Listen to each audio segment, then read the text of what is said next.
Starting off this list, in our number 10 spot we have the Morgan family. The Morgan dynasty refers to a wealthy and influential American family that made its fortune in the banking industry. The family's patriarch, Junius Spencer Morgan, was born in 1813 and began his career as a banker in Boston. He later moved to London, where he worked for the banking firm George Peabody & Co. and established his own firm, J.S. Morgan & Co. Junius Spencer Morgan's son, John Pierpont Morgan, also known as J.P. Morgan, became one of the most powerful financiers of all time. It is said that during the bank crisis in 1893, J.P. Morgan borrowed 100 tons of gold to the U.S. authorities, which is how he and his family would later go on to control the gold in the USA. He expanded the family's banking empire and played a major role in financing many of the largest industrial and infrastructure projects of the late 19th and early 20th centuries, including the creation of U.S. Steel, General Electric, and International Harvester. There are some pretty dark beliefs that some have about this family that ties to their involvement in both world wars, as well as the fact that members of the family played significant roles in the founding of the Federal Reserve System and the International Monetary Fund. The family's wealth and influence has allowed them to maintain close ties to the political and the social elite. Today, the Morgans still own the biggest family reserve of gold, and rumor has it that it is connected by a tunnel with the New York branch of the U.S. Central Bank.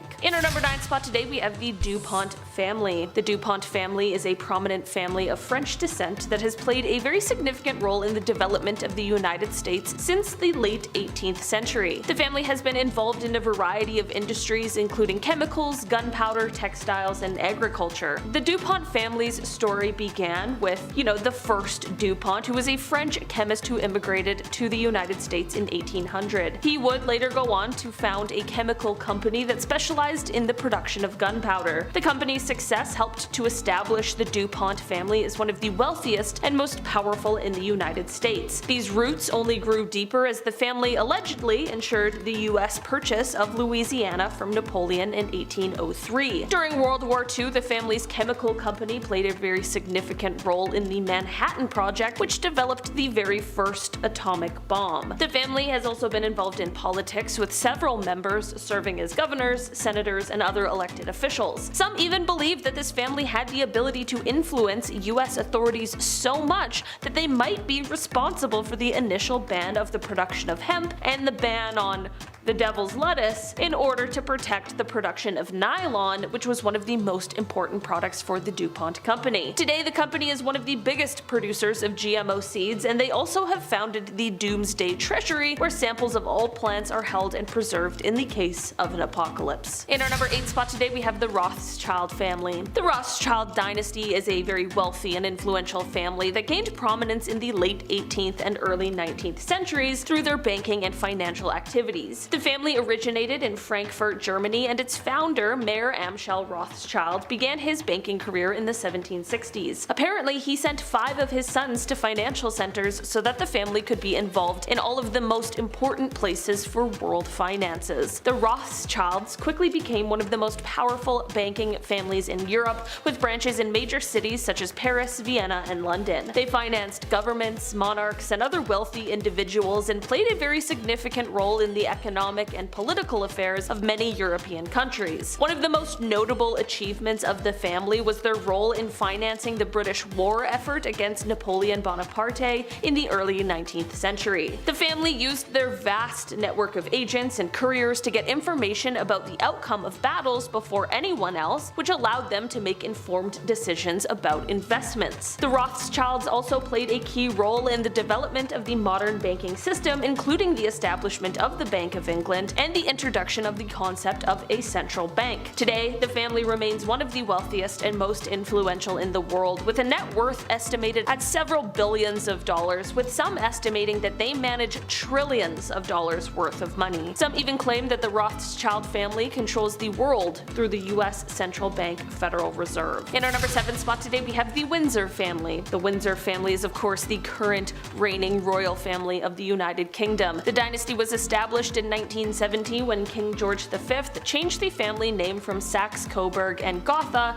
to Windsor. The House of Saxe-Coburg and Gotha, which itself was a branch of the House of Wettin, was a prominent German dynasty. Queen Victoria married her first cousin, Prince Albert of Saxe-Coburg and Gotha, and their descendants went on to become the rulers of several European countries. Many of us are of course privy to the many royal scandals there have been over the years for the Windsors, whether that has to do with the current king and his late wife, the very unsettling Prince Andrew, or some of the ongoing situations with Harry and Meghan. The former monarch, Her Royal Highness Queen Elizabeth II, ascended the throne in 1952 following the death of her father, King George VI. She was the longest reigning monarch in British history and oversaw very significant changes to the role and responsibilities of the British monarchy during her reign. Of course, as a monarch, this family retains quite a bit of power, a whole pile of wealth, and they are still heavily influential. In our number 6 spot today, we have the Walton family. The Walton family is one of the wealthiest families in the world and is best known for founding and owning the retail giant Walmart. This family is headed by siblings Jim, Alice, and Rob Walton, who inherited their fortune from their father, Sam Walton, who initially founded Walmart in 1962. Sam Walton began his career in retail with a single store in Arkansas, and over the years, he and his family grew Walmart into the largest retailer in the entire world, with thousands of stores in the United States and all around the world. Today, Walmart is a Fortune 500 company and one of the largest employers in the world, with over 2 million employees. The Walton family's net worth is estimated to be around $230 billion,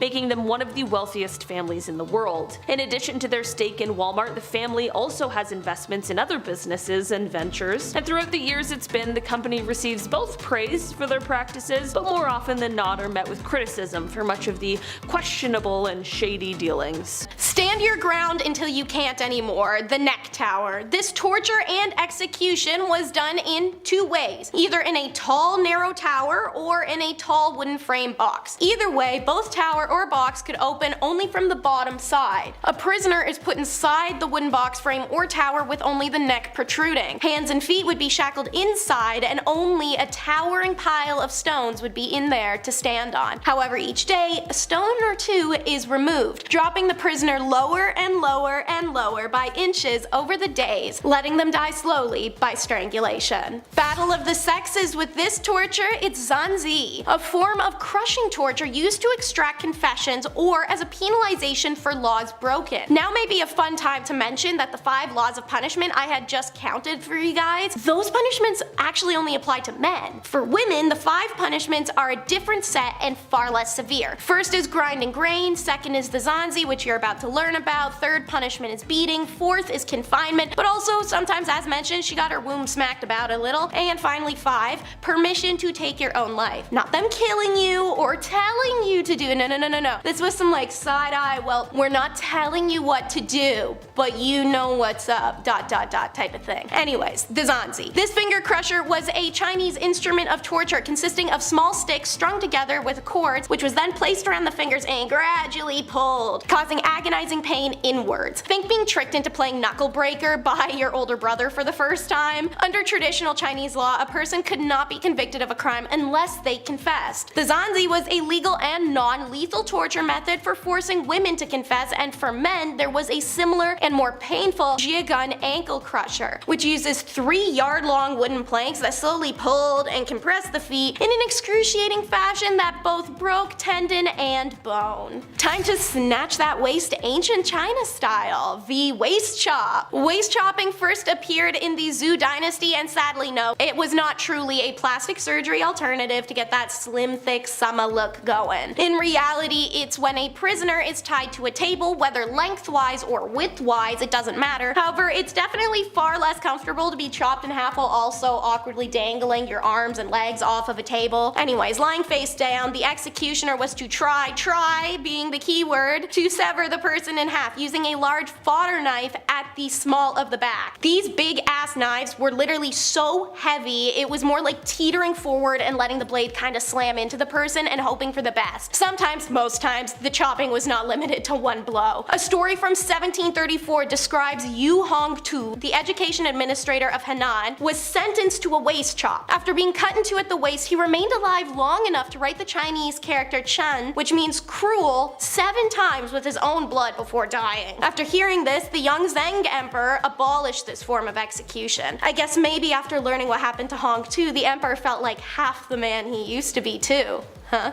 Yeah? We've heard of it before, we'll hear of it again. It's Ling Chi, aka slow slicing, a regular torture and execution to reoccur in BumbleBee videos due to how far spread this torture traveled, how much it was used, and just how overall disturbing it is. Slow slicing, also known as death by 1,000 cuts, was a form of torture and execution used in China from roughly 900 CE up until the practice ended around the early 1900s. The process involved tying the condemned prisoner to a wooden frame, usually in a public place. The flesh was then cut from the body in multiple slices in a process that was not specified in detail in Chinese law and therefore likely varied per empire or century. Generally, it consists of cuts to the arms, then the legs and chest, leading to the amputation of the limbs, followed by decapitation or a stab to the heart. If the criminal was less serious or the executioner more merciful, the first cut would be to the throat. The punishment worked on 3 levels: as a form of public humiliation, as a slow and lingering death, and as a punishment after death. To be cut into pieces meant that the body of the victim was not whole in the spiritual life after death, which is massively consequential to many Chinese people who believed reincarnation required being whole in death. It is described as a fast process lasting no longer than 15 to 20 minutes. The coup de grace was all the more certain when the family could afford a bribe to have the stab to the heart inflicted first. Some emperors ordered 3 days of cutting, while others may have ordered specific tortures before the execution for a longer execution. For example, records show that during Yan Chouhan's execution, Yan was heard shouting for half a day before his death. And finally, the 9 degrees of punishment are 10 shades of effed up. In the words of Mulan's Mushu, alright, that's it. Dishonor, dishonor on your whole family. Make a note of this, dishonor on you, dishonor on your cow. Well, the Qin dynasty and a few others of China really felt this sentiment with their whole chests, and it shows in the creation of the 9 degrees. See, the punishment involved the execution of close and extended family members. These included the criminal's living parents, the criminal's living grandparents, any children the criminal may have over a certain age, which varied depending on the time period and who was in control and what their definition of a child even was. Also siblings and siblings-in-laws, uncles of the criminal as well as their spouses, and of course the criminal himself. Imagine messing up so bad your whole family line just gets annihilated. We all have that cousin or sibling who would have screwed all of us by now if this still happened. A famous documentation of the 9 degrees is the story of Fang, a Confucian scholar famous for his loyalty to the emperor Zhou. When the emperor is usurped and Fang is asked by the new one to write an inaugural address, well, Fang refuses. It's also ancient China, so realistically he knows exactly what refusal means, so that proves how metal his decision was. Even when threatened with family extermination, Fang showed his IDGAF attitude and is reported saying, "Never mind 9 agnates, go ahead with 10. Blowing steam out the ears, the emperor says, "Bet." And so Fang becomes perhaps the only case of extermination of 10 agnates in the history of China. So quite literally, in addition to his own execution, the blood relations from all 9 branches of his family hierarchy were killed. And as a kick to the nuts, his students and peers were added to be the 10th group. Random people unrelated to him who just happened to attend his lectures or work with the guy. Although altogether 873 people are said to have been executed because this guy refused to write a speech and when threatened said, "Do it bro, I dare you." Before death, Fang was forced to watch his brother's execution, and then Fang himself was executed by waist cutting. And legend goes that prior to his death, he dipped his finger in his own blood and wrote on the ground the Chinese character Quan, which means usurper. Man was petty until the end and took 873 people with him to prove it. Also, they liked writing in blood a lot. Alright, so the Cambyuses are up first. Cambyses was the son of Cyrus I and the successor of his father in Anshan as the king of Agistius of Media. According to the 5th century BC Greek historian Herodotus, Cambyses married a daughter of Astidius, by whom he became the father of Cyrus II. Cambyses II, aka Cyrus II, performed the ritual duties of the Babylonian king at the important New Year festival of 538 and of 530. Before Cyrus set out on his last campaign, he was appointed the regent in Babylon. That campaign was the conquest of Egypt, planned by Cyrus, and was a major achievement of Cambyses' reign once captured. This is the lunatic who liked to torture animals for entertainment and notoriously killed the Apis bull to torment the Greeks who worshipped it. Cambyses was traveling through Syria on his way back to Persia when he first heard reports of a revolt there, and then he died mysteriously in Syria in the summer of 522, either by his own hand or as the result of an accident. This is one of the few Persian families to have held the throne, the Xerxes line. First we have the granddaddy Xerxes I, or the Great as titled by the 5th Persian king. He was the son of Darius the Great, and his reign lasted from 486 BC to 465 BC. He's well known in history for his attempted invasion of Greece and how later in the same year he was defeated in the Battle of Salamis, which led him to flee his own kingdom. He's known as both a Persian ruler and a pharaoh, as when he ruled Egypt it was also part of the Persian Empire. Little is known about the last years of Xerxes' life. After his reversal in Greece, he withdrew into himself and allowed himself to be drawn into his harem intrigues, in which he was in fact only a pawn. Thus, he disposed of his brother's entire family at the demand of the queen. He was assassinated by his own commander of the royal bodyguard forces. Another son, Artaxerxes I, succeeded in retaining power. Artaxerxes I was given the throne by the commander of the guard, Artabanus, who had killed Xerxes. It's fine though, cause Xerxes Jr. got his daddy's lick back when he kills Arta about a month later. His reign, though generally peaceful, was disturbed by several insurrections, the first of which was the revolt of his brother. During his reign, Artaxerxes completed the Hall of 100 Columns at Persepolis, rebuilt the palace of Darius I at Susa after a fire, and Artaxerxes died of natural causes in 424 BCE, having ensured a peaceful succession by naming Xerxes II his legitimate heir. Xerxes II reigned for only a little over a month, however, before he was assassinated. Next is the Djoser line. Starting with Djoser from the Second Kingdom, Egypt's 3rd dynasty. He undertook the construction of the earliest important stone buildings in Egypt. His reign, which probably lasted 19 years, was marked by great technological innovation in the use of stone architecture. The innovative structure was a departure from the traditional use of mud bricks alongside stone. The greatest advance, however, was the completion of alteration of the shape of a monument from a flat-topped rectangular structure known as a mastaba to a 6-stepped pyramid. This great character built the famous pyramid and set up the construction mechanisms of large buildings, paving the way for successors of their kingdom for even more daring constructions. The Pyramid of Djoser is the first pyramid in history of ancient Egypt and therefore potentially all of humanity. It is a degree pyramid that is at the center of a funerary complex of great importance. It's located in the necropolis of Saqqara. Sekhmet is probably the brother or eldest son of King Djoser. Little is known about this king since he ruled for only a few years. However, he erected a step pyramid at Saqqara and left behind a well-known rock inscription at the Wadi Makhara.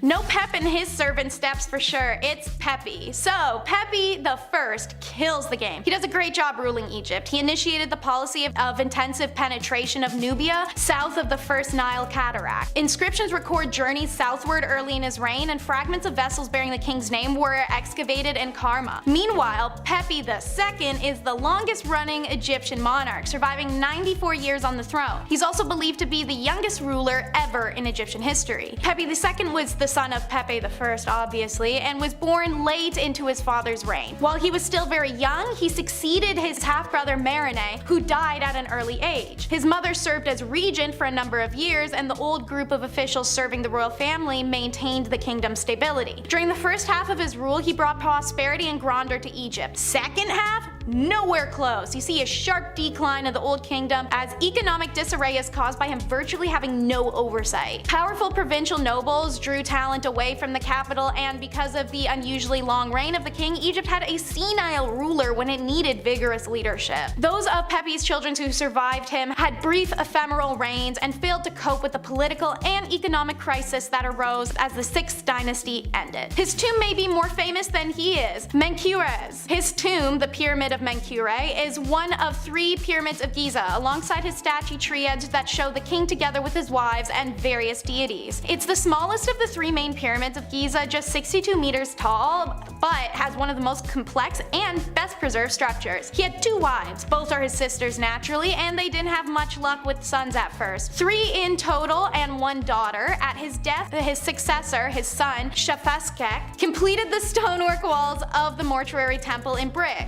Menaku was not succeeded by his eldest son, who actually predeceased him, but rather by Shepsake, a younger son. Shepsake built a monumental mastaba at the South Accra and was the only kingdom ruler to not build a pyramid. This family's work, especially the Great Pyramids, show a great mastery of monumental stoneworking. Individual blocks were large or colossal and were extremely accurately fitted. Number 5. Semper Fi. Okay, you've traveled back in time, you said to yourself, hey, I played tons of video games. I love ancient civilizations. I too wish to be a part of a massing army where we will vanquish our foes and gallantly fought battles.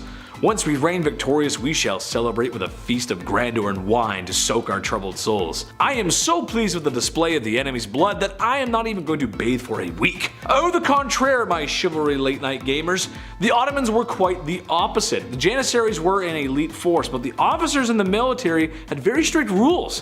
When setting up camps, there was to be no consumption of alcohol. A strict rationing and sanitation was to be very important. You'd think how tough being an army like that would be? How far a little rest and relaxation will go. Come on, lighten up, guys. Number 4. The rifle or the pen. When the Ottomans had taken Constantinople, it was treated as an absolute win. And for the Ottomans, it kinda was. For every Christian still in the city, not so much. A lot of them were killed, or sold into the situation that Anakin Skywalker left Tatooine for. As their empire grew, they began to take children at a young age. And when I say take, I mean take kids that weren't exactly theirs to take in the first place and convert them to Islam, and give them 2 choices. You're either a politician or you're gonna be a soldier. The politicians surprisingly reached some higher levels of power, but now if this were me, I know I'd end up in the army. I was never too bright. This actually kind of makes sense though. The idea was to create an army of completely loyal soldiers to the Sultan and government bodies that everyone could trust. Cruel, but effective. Number 3. Jailhouse King. So eventually people in the Ottoman Empire were not okay with brothers impersonating Abel and Cain. After all, this bloodshed is rather pointless. There's gotta be a better way to choose the next ruler of this empire and still keep everyone alive. How about house arrest? The solution to solve the next heir and to have brothers not be unalive was to keep them in cafes. No, not coffee shops. Lavish prisons for princes, to be exact. Cafe literally translates to cage, and it's where the heirs spent their time locked up, away, safe from harm. Not allowed to leave, but allowed to have female visitation if you catch my drift. It sounds like a good idea, but locking up somebody for long periods of time, then expecting that person to rule a country that they barely know or seen is kinda messed up. Also, no streaming services and Wi-Fi would make that the worst day ever. I'd give this place 2 stars, man. Number 2. Impressive run. Okay, yeah, the Ottomans did some messed up stuff. I called the chief again last night, and he said it wasn't it. But that goes for all civilizations of the past. What's really messed up though is how long the Ottoman Empire lasted. From medieval times to the earliest 20th century, which is pretty close to the modern era. Over 600 years of conquering the Balkans, Middle East, North Africa, and the Caucasus. Like I've said before, you don't get that big and powerful without breaking a few eggs to make your omelets along the way. I am generalizing, but the Ottoman Empire was one of the most powerful empires to ever exist, and one of the longest. Encompassing roughly 20 million square kilometers at its peak, had a population of 35 million citizens. Number 1, a man you can trust. Okay, so room full of scantily clad women has to be protected, right? I mean, come on, who's gonna help? You need someone strong, obviously, but you also need somebody you can trust. Someone who will not fall for their devilishly good looks and try to take one of those wives away from your harem. Good thing the Ottomans had eunuchs on speed dial, or rather just had a lot from pillaging other nations and just kind of kept them around. But as silly as it might sound, it does make sense. How could a man be tempted to bed with a woman if he's missing his long John Silver? Right?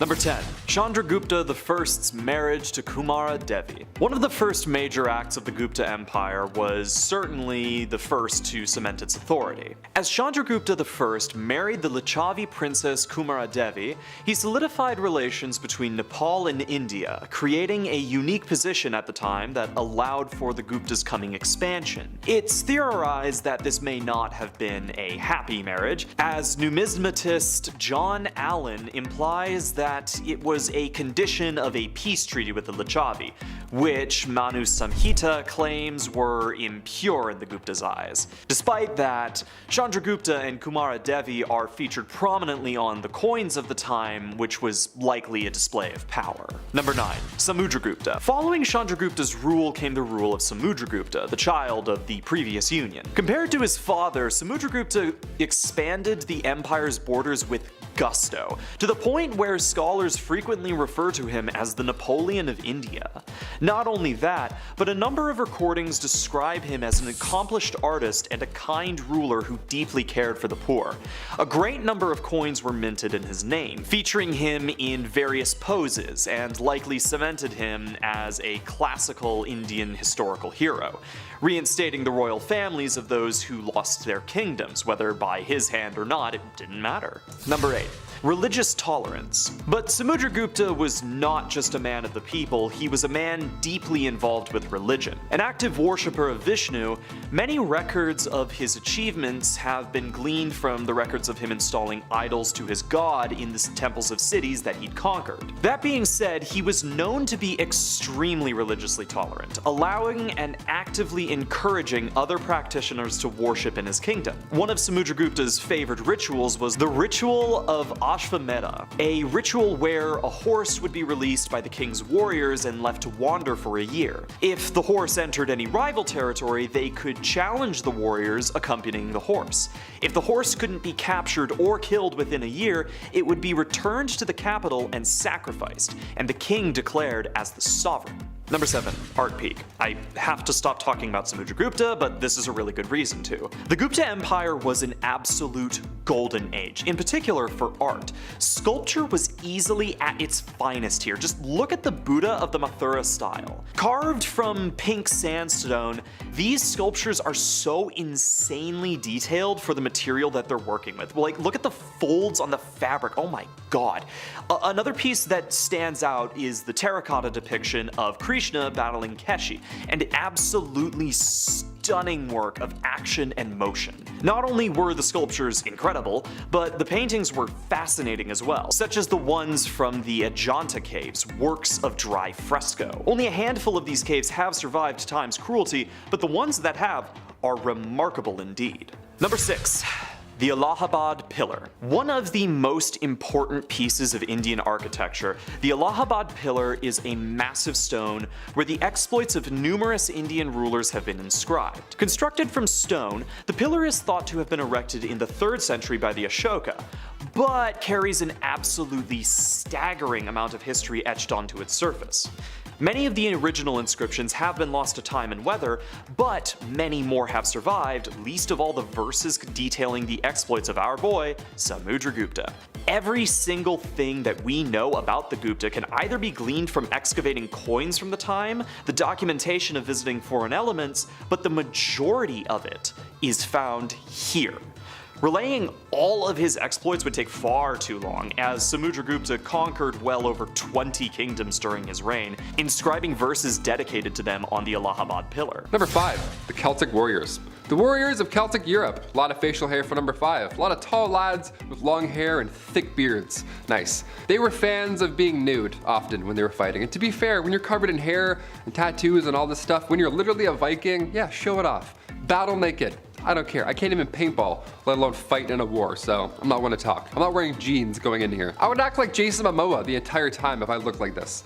Celtic warriors included women. Women would be ranked the same, if not higher. That was the best part. The Romans were thrown off by Celtics. Unspeakable amounts of hornblowers and trumpeters. These jacked naked warriors would shout battle cries the entire time they were rolling in. So yeah, it was alarming. It was pretty jarring. These mighty women would just punch your head off. It was amazing. Number 4, the Sacred Band of Thebes. This next ancient elite military unit comes from ancient Greece. The Sacred Band of Thebes was of course a Theban army made up of 150 male couples. In total, there were also 300 men with this unit. The general Pelopidas led this elite army, and they remained at the top from 278 to 228 BCE. The army fell as a unit later on during the Battle of Chaeronea. They all refused to surrender and continued to fight until the very last of them fell fighting off Alexander's attack. They were buried on the battlefield, and later on, the Lion of Chaeronea was erected over their grave. Later on in the 19th century, when excavations were done to the site, 254 skeletons were uncovered, all laying in 7 rows. Yeah, I feel like we don't hear about this 300 often enough, so had to throw them in this list, of course. Number 3, Vikings. Like I said, I've been playing a lot of Assassin's Creed Valhalla lately, and let me tell you, they're crazy. They are absolutely wild. The first official Viking raid took place in 793 AD. These Viking raiders left such a huge mark on history that we refer to this time period as an age, like we do the Middle Ages. We refer to this as the Viking Age. It officially lasted from 793 to 1066, the year of the last big Viking battle. They departed from agrarian pagan Scandinavia. Settlers and traders rolled up to England. They arrived in Lindisfarne, and then from then on just, you know, invaded hundreds and hundreds of settlements. Not the best way to go about things. English kings ruling over coastal seas needed to start making defense plans from these seagoing pagans everybody's talking about. Everyone had their own army, and they're like, that's just people with beards. It's always guys with beards, naked, rolling up, causing trouble. Why are they always naked? Number 2, the Han Dynasty. Going to ancient China for this one.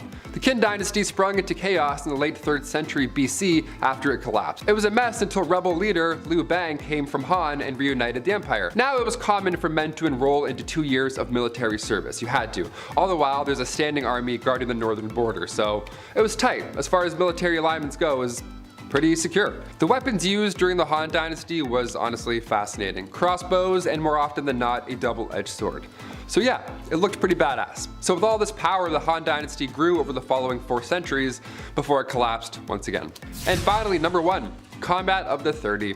The Combat of the 30 took place during the Breton War of Succession. This was back in 1351. With many of these armies, they're always made with the toughest soldiers from all around, the mightiest warriors of all over. That's it. So at some point, these battles must have been a spectacle to watch on one hand, right? Like as I'm explaining this, you're like, oh man, I really want to see what it's like to see a naked Viking fight another dude. Yeah, kind of. It's curious. It's interesting. That's why we're here. The Combat of the 30 was arranged beforehand. Both sides had 30 champions, as you would have guessed, and they were all made of the best knights in all of their land. The best of the best. You're now representing us.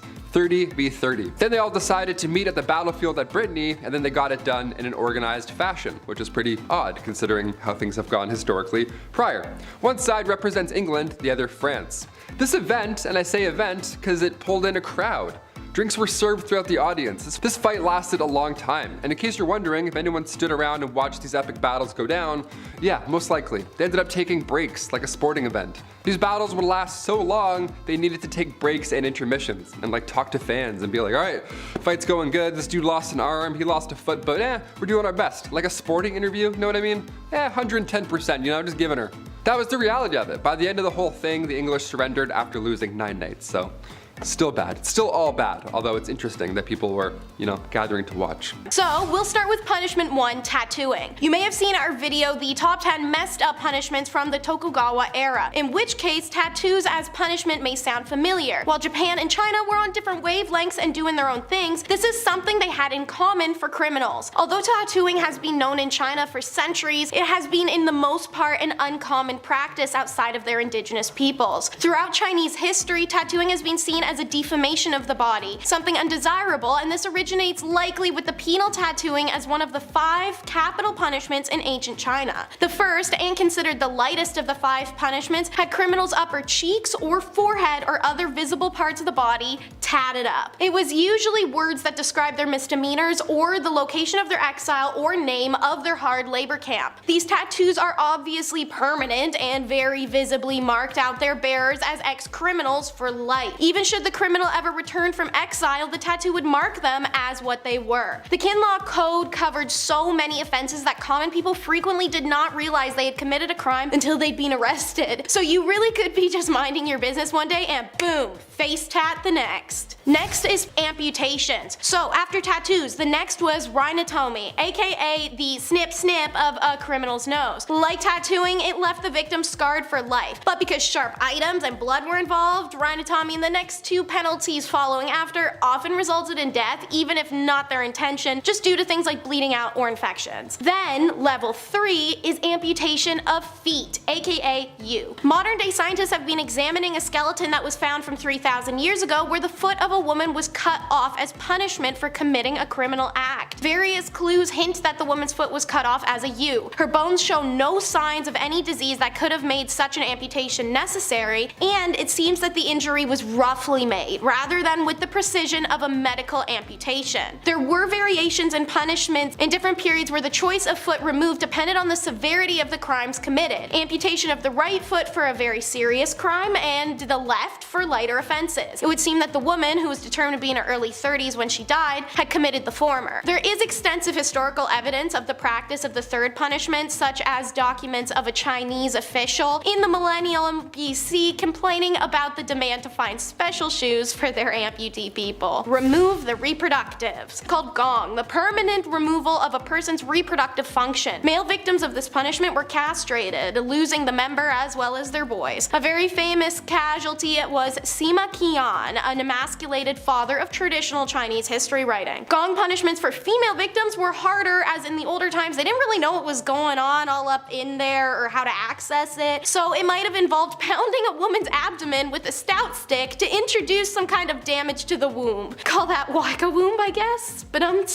no? No, alright. Then the final in the code, the last of the 5 punishments, was death, obviously. However, there were different variations of death, from simple strangulation or decapitation to boiling or grilling a person alive and making literal mincemeat out of a person's flesh and then salting it. They got gorgeous with it, guys. The cruelty was deliberate and designed to cause maximum pain to the victims and their families, as well as to shock and deter others from committing similar crimes. A criminal might be sentenced to death by strangulation if less punitive, or decapitation if more punitive. Strangulation was actually prescribed sentence for lesser crimes, lodging an accusation against one's parents or grandparents, scheming to kidnap a person and sell them, opening a coffin while desecrating a tomb. Decapitation was a method of execution prescribed for more serious crimes such as treason or sedition. Despite a great discomfort involved, most of the Chinese people actually preferred strangulation to decapitation in the ancient times, and this is the result of the traditional belief that the body is a gift from the parents and that it is therefore disrespectful to one's ancestors to die without returning one's body to the grave intact. Executions were usually carried out at 11:30 a.m. on the day of the execution. The convict would be carted from the jail cell to the execution grounds. The cart stopped at a wine shop named the Broken Bowl on the east side of the Zuanwu Gate, where the convict would be offered a bowl of rice wine. The bowl would be smashed after it was drunk, oppa, and then her heads chopped off and promptly sent to the emperor. Now finished with the 5 official punishments, let's check out some other horrors, like the kangu, a type of large wooden collar placed around the necks of offenders, which could weigh differently depending on the severity of their crimes. Speaking of which, the Chinese Empire really said, and we have the receipts for it too, guys, as the criminals' past crimes would be attached to the wooden collar, most of the time for the public to see, grocery list style. The kangu also restricted a person's movements, so it was common for people wearing kangus to starve starve to death as they were unable to feed themselves and sometimes not even move from one place. If people were generous enough to offer food to the roadside kangoo wearers, they could also see the list of their crimes and determine based off of that if they deserved their generosity at all. After all, it was a device used for public humiliation and corporal punishment. Imagine seeing someone you've beefed with forever pop up one day on the street corner wearing one of these. You can just walk up and read everything they did wrong, just attached to them. That's satisfaction for a grudge holder, man. More family drama. Number 5 is Sun Hao. His grandfather was the founder of the Three Kingdoms period. As the 4th and last emperor of Eastern Wu, he reigned from 264 to 280, and it's his rampant stupidity and atrocious behavior that destructed Eastern Wu and ended his grandfather's Three Kingdoms period. Before his death in captivity at the hands of Emperor Wu of Jin, Sun is remembered for his incapability of handling state affairs, let alone to lead. He was extravagant, cruel, and vindictive in his suspicions. Like many other emperors, he wasn't bad at first. He took measures to reduce tax, release concubines from holders, and regulate spoiled royals and aristocracy. Unfortunately, it doesn't last, and this emperor becomes a drunkard, hussy tyrant, killing faithful advisors, concubines, or really anyone that upset him. He didn't really care for the emperor role anymore and shifted his focus to intercourse and torture.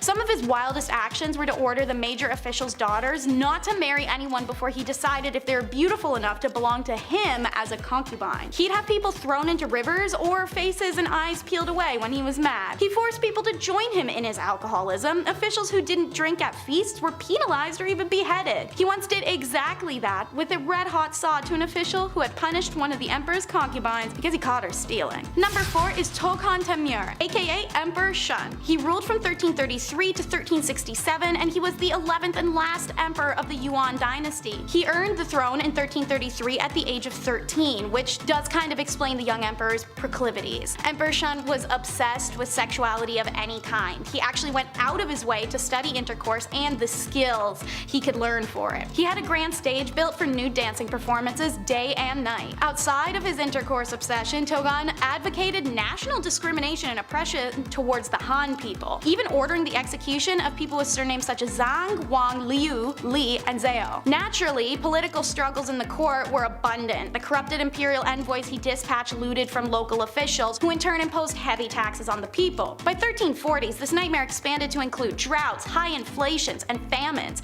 There were oppressions on dam workers of the Yellow River, and it caused peasant uprisings. In 1367, the emperor saw troops capture the capital city Dai, which today is Beijing, and he fled to Yingchang, where he died from diarrhea in 1370. He cut the limbs of this family tree. Emperor Tenmu is number 3. It starts with Emperor Tenji's death. Beloved by all in Japan, it surprised many when his brother refused to succeed him when he died in 672. Tenji's son, now Emperor Koban, became the successor, and while it feels like a smooth power transition, it's all part of a ruse that would be remembered as a succession crisis, the Jinshin disturbance. Tenji's brother Oama moved the imperial capital to a shrine in Yoshino. He claimed that he was going to be living as a monk, but he actually plotted a rebellion against his nephew. He allied himself with provincial leaders who had resented Tenji for centralizing the government control, and they launched an attack on Emperor Koban. The fight was short-lived. Uncle Oama obliterated the imperial army and the capital. Koban, young and terrified, makes the decision to take his life rather than be defeated. And so his uncle becomes Emperor Tenmu. He then punked his original allies in the siege by centralizing the government's control even more onto himself and his empire. Love can make you crazy. Number 2 is Zhu Yuwang. Little is actually known about him except the scandalous love story I'll be telling momentarily. He was the 12th ruler of the Western Zhou dynasty and reigned from 781 to 771 BC. In 779 BC, a consort named Baosi arrived to the palace, and Zhu was completely head over heels in love with the woman. He immediately replaced his empress with her and bestowed her every treasure she could ever desire. What seemingly made her so intoxicating was her melancholic nature. She was passive, monotoned, and intelligent. She would never laugh or smile. No matter what he did or offered, she just never cracked. He even set a prize of 2,000 gold pounds to anyone that could, but no one could make her laugh. A minister teased that maybe the emperor should light the fire towers warning beacons that signaled to the entirety of China that invaders were coming. A proverbial pull the fire alarm. Well, that's exactly what he did. The entirety of the empire is panicking, believing barbarians are coming to kill them all. At the sight of the armies frantically rushing to the aid of the capital, the moody Baosi finally broke into a hint of a smile. I'm sure you can imagine how pissed the nobility and the army of the entire kingdom was pause when they realized that they'd gathered their men and traveled for literally nothing. They would have forgiven the emperor had he not done this with another few times afterwards. This caused a boy who cried wolf story, and no one came to the capital's aid when barbarians did attack a few years later. The story of the love-stricken emperor who toyed with military matters for the sake of a smile then became an enduring Chinese allegory on responsibility and sensibility. And number 1 is Emperor Zhang. We talked about him in our Spoiled Kings video, so you may remember the story. During the Ming Dynasty, Zhu Hukong became the Zhang emperor. Since he wasn't brought up royal, he didn't care for the throne and visibly shirked the duties and left decisions to corrupt grand secretaries, who by the way sold government positions to people for cash. He was busy hanging out in isolation and chose to go even farther than the previous emperors by hiding out specifically in the Forbidden City. Obsessed with divination, alchemy, and longevity, his primary goal was to achieve immortality, which he sought out through the use of all sorts of concoctions. One was red lead, and its key ingredient was virginal menstrual blood. Zhang kept hundreds of young girls, feeding them only rainwater and mulberry leaves to ensure their purity. Girls who became ill were punished for it, as was anyone who denied him. 21 years and hundreds of girls abused and killed. 16 fed-up concubines planned an assassination. His favorite concubine laid the trap, and as he was falling asleep beside her in bed, the other 15 girls burst in, held him down, and tied a ribbon around his neck. But the slip knot stuck, and it gave one concubine enough time to lose her nerve and run to snitch to the empress. Empress Fang has soldiers round up the girls, and while the emperor is still unconscious, has them all executed in a 3-day process of slow slicing torture. In addition to the girls being killed, Empress Fang ordered 10 of their family members beheaded and 20 other family members enslaved. This whole scandal became known as the Palace Plot of Ray Yin Year, or the Palace Women's Uprising. In 1567, after 45 years on the throne, the Zhang Emperor dies at 59 years old of mercury poisoning from one of his elixirs. That's the second longest reign during the Ming Dynasty, which ended by drinking menstrual blood. Number 10. The end of an era. 1914. A super important dude in Sarajevo got capped in the back of his convertible. Some people are super cool about this, and others are not so super cool about this. So uncool in fact that they want to try out all the new fancy weapons and gadgets from the state-of-the-art technology that they've been stockpiling for years. The Ottomans, seeing that their empire was in a decline, saw an opportunity to solidify their place in Europe, strengthen their empire, and maybe just take some stuff from weaker countries. I hear Arabia has lovely sand and oil this time of year. So, how do we achieve victory, some Ottomans thought to themselves. It makes most sense to really join the stronger side, so that way we can almost guarantee our victory and be sitting at the right end of the negotiation table. Germany, Austria, Bulgaria, and the Ottoman Empire would form the Central Powers during the First World War. It went very well for the Central Powers for about 5 minutes, before the whole thing went cow udders up. Germany was bogged down in the east and the west, Austria was having a difficult time with the Russians, the Ottoman Empire learned that building railways through someone else's country to take their stuff isn't very cool. When the smoke settled, the once mighty and powerful Ottoman Empire dissolved. Hundreds of years of great wealth and conquest gone within a few short years after World War I had ended. It's almost as if they shouldn't have gotten involved in the first place. Number 9. Execute Order 66. When you get big like the Ottoman Empire, you need protection. You need something that's really gonna protect you. The United States has the Navy SEALs, the British has the Special Air Service, and I have a collection of 80s movies that's so nerdy it protects me and chases off any cute girl who comes near me. But the Ottomans were thinking ahead by introducing the Janissary Corps, a unit of elite troopers who were the first modern standing army in Europe, paid regular salaries, disciplined, and was one of the first militaries to have extensive use of firearms. Completely loyal to the Sultan, the Janissaries were a formidable fighting force. What happened to the Janissaries, I hear my bumblebees asking? Well, it's not so nice.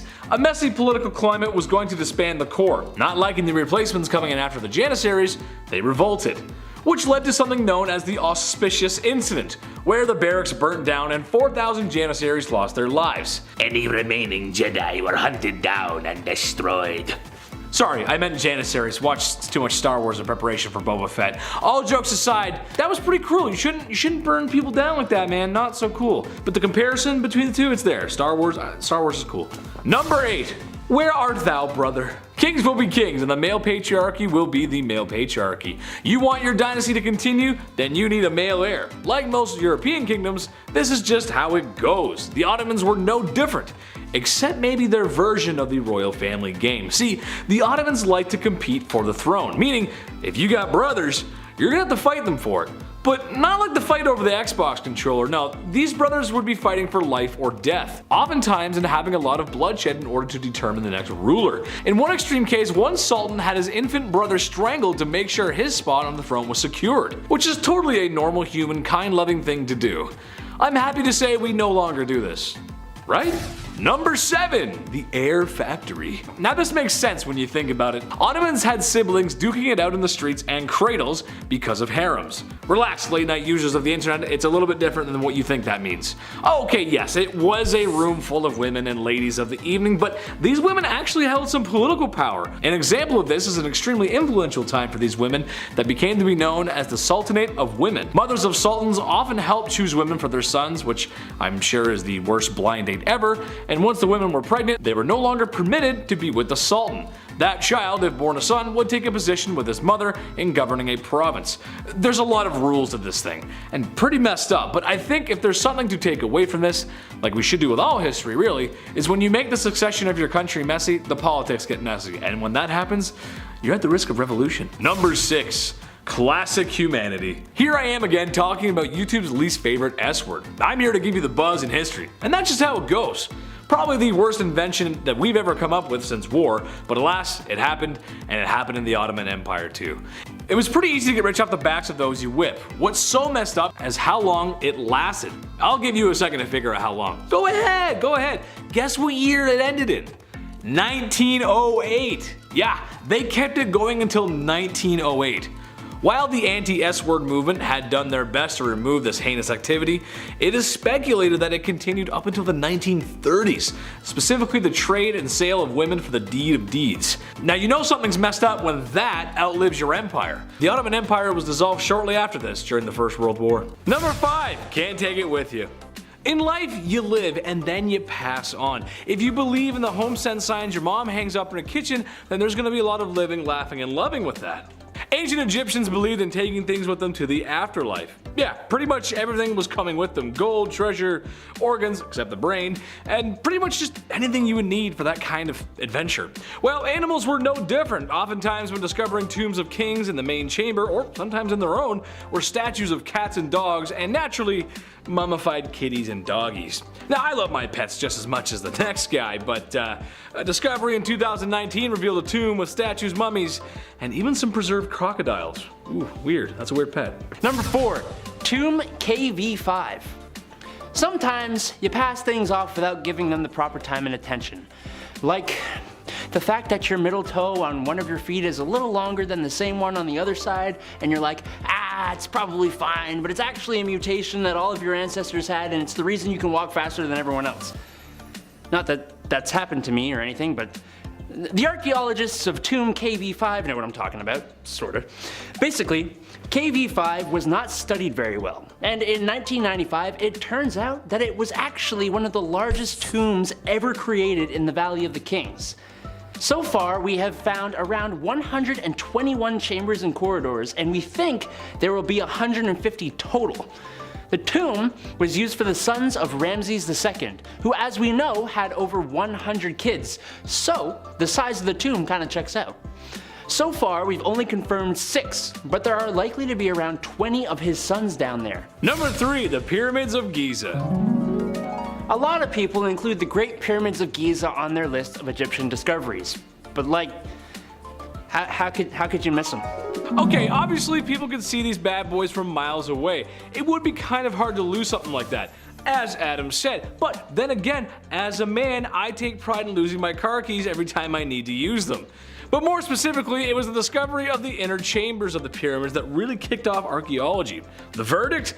Well, these pyramids not only hold riches, and riches of historical knowledge, but the engineering involved is out of this world, which, you know, is kind of how some people think they were constructed today. The complexity in craftsmanship still has people scratching their heads. As for me, I believe that with enough careful planning and engineering, mixed in with a whole heap of forced labor, you can just get about anything done. There's still much to be learned about these giants in the desert. Ooh. Number 2, Aten. Even today, we are still making huge discoveries in Egypt. I mean, maybe not specifically today, April 27th, or whenever you watch this, but in this day and age. In 2020, we discovered a 3,000-year-old city buried in the sand, and it's probably the biggest discovery since our #1 spot.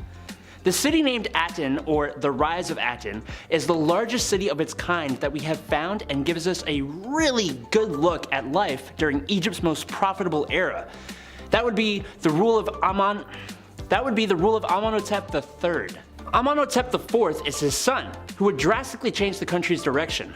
Following his father's death, the fourth changed his name to Akhenaten, abandoned the old Egyptian gods besides the sun god Aten, and moved the royal seat from Thebes to the new city of Akhetaten, which is known as Amarna. He was a weird one, but this city wasn't weird. It was impressive, with an administration area as well as residential districts, production area where mud bricks, amulets, and other goods for buildings and temples were made, along with a bakery. Yeah, I love my croissants covered in sand too. Number 1, King Tut, the man, the myth, the legend. Besides the pyramids, the sand, and the hot sun, nothing is more famous out of Egypt than King Tut. Well, why is this? Is he not just another royal bro who's just big chilling in his tomb? Yeah, sort of, but his tomb is very unique actually. Unfortunately for Egyptians and archaeologists alike, a lot of the tombs have been cleaned out by grave robbers and crooks, some of which are just long gone. The stuff could have been heisted at any point really, we're just not sure. King Tut's tomb, however, was pretty well untouched, and because of this, we got the chance to learn about a king who really didn't do too much. I think the sarcophagus stands out the most, the gold and the blue. It's beautiful, I love it, it's good aesthetic. Kicking off our list at number 10, the Varangian Guard of Byzantium. This first ancient army was one of the more recent, so, figured I'd start with this. They were formed at the end of the ancient world, right at the beginning of the medieval period. Yeah, I figured that was a fair starting point, then we'll reel it back a few hundred years or so. The Varangian Guard was made of Norsemen, the mightiest of the mighty, might I add. They all had banded together to guard the Byzantine Empire, the East Romans. They served from the 10th to the 14th century, and they were originally assembled to serve and protect Emperor Basil II. They were made up mostly of Norsemen, but also Anglo-Saxons from England as well. Just the toughest dudes from all around, really. Just people you don't want to fight, essentially. What made this army so frightening, on top of them being comprised of, the strongest Norsemen, were the weapons that they held. Sometimes single, but most of the time they were double-bladed battle axes. Double-bladed battle axes. Uh-oh. In 1204, when the Fourth Crusade attacked Constantinople, the Varangians had to defend the city walls for 2 days straight, until Venetian ships arrived and set the city on fire with incendiaries that ought to distract and, disturb. The guard was subsequently wiped out, and the last time history referenced the Varangian Guard was in 1395, when some were working in the administrative department rather than the military. Number 9. The White Company. They should have been called the Fright Company. Oh boy! In the 14th century Italy, there were free companies, which were basically bands of soldiers from all over. They were English, Hungarian, German, Breton, you name it. The first unit came together in the 1360s, but when Sir John Hawkwood, an English veteran who served in the 100 Years' War, a knight, came along to lead the White Company, well, that's when things got strategic. More or less. This is when they went from a free company to one of the most elite mercenary armies in history. All it takes is some good leadership, and maybe a couple knights. They were known for their skills with a longbow, and they were also known to attack during foul weather at night. So no, you will not see them coming at all. They were right between two warring cities. So between 1363 and 1388, they would fight with and against the Pope, depending on, who's paying for their services and what we're paying exactly. Even when nothing was going on conflict-wise in the world, they would just raid towns for fun. Again, during awful weather or at night, so you wouldn't see them coming. This is a scary one. Anything with archers at night, that's scary for me. Number 8, the Immortals of Persia. Oh, there's a name right there, the Immortals of Persia. Let's talk about them. The Immortals were in power from 550 BCE to 330. The Immortals were guards of Persian kings throughout this time. They were profound bodyguards and elite battle reserves. Again, strongest people you can imagine. This unit was mighty powerful, and they were known as the 10,000, because yes, power comes in numbers. They played a significant part in the invasion of Greece, and the team was always 10,000 strong. No less, no more. If one of these immortals were to step out or be forced out, rather by sickness or death, another was chosen right away. So this army stayed strong over all those years. Always 10,000. That's a hard number to keep up. Number 7, Egyptians. We've looked at ancient Egyptian culture up close here on BumbleBee, but we haven't touched on their ancient armies yet. Of course they had to fight. You can't have all this beautiful land and boom as one of the first major civilizations in history without having a few people try and sneak in and steal some goods. The Hyksos people, who were located in northern Egypt, they were actually the first to become organized, and they took over lower Egypt at one point with chariots and weapons. It was a whole spectacle. The Egyptians learned from this, made their own army, and this time they had archers, infantry, charioteers, the whole package, and then, well, they succeeded. And they lasted for quite a while. We're still talking about them. Number 6, the Spartans. Yeah, we had to mention the ancient army of Greece. The Spartans. This is Sparta. What's going on? Every boy in Greece, when they turned 6 or 7, they learned military training and education all at the same time. It's called the agage. Every male Spartan would leave their family and then go train with other boys to grow into this full-time ancient army, this ancient warrior, right? It's like Hogwarts, but not nearly as fun. Less magic, more push-ups. One of the first lessons these boys learned was a dance called the Pyriche. It was to teach these young warriors how to be light on their feet whilst carrying heavy equipment. I wish I learned this carrying groceries growing up, would have helped a lot. But then at age 12, then there was the Marakion, or the youth. That's where their physical training would really pick up at this point. Once they turned 18, well then they were full-on soldiers. But all these strict rules were then in place, so they couldn't even talk to anybody else in the marketplace until they were 30 years old. So again, they were training and busy until they were 30. They couldn't do anything. There's barely any freedom.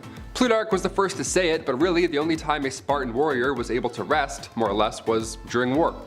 As ironic as that sounds. Once forbidden, now free access. It's the Forbidden City in at number 5. And it's not actually free to access. Remember to pay for tickets if you go visit. I just like to rhyme. The Forbidden City was declared a World Heritage Site in 1987, and it's listed by the UNESCO as the largest collection of preserved ancient wooden structures in the world. As China's best preserved imperial palace, it's truly the culmination of traditional Chinese architecture and values. Its construction was ordered in 1406 by Emperor Yongle, and the construction took 14 years. When completed, the emperor moved his capital to Beijing and resided in the palace. This started the tradition of the Forbidden City being the residence of the Chinese emperor and their households, as well as its status as a political center of the Chinese government for over 500 years. 980 buildings, 9,999 rooms, all covering 178 acres of land. Even the roof tiles are glazed and shaped to ensure that birds can't land on them. It's truly just magnificent. And haunted. This place has seen a lot of death and abuse.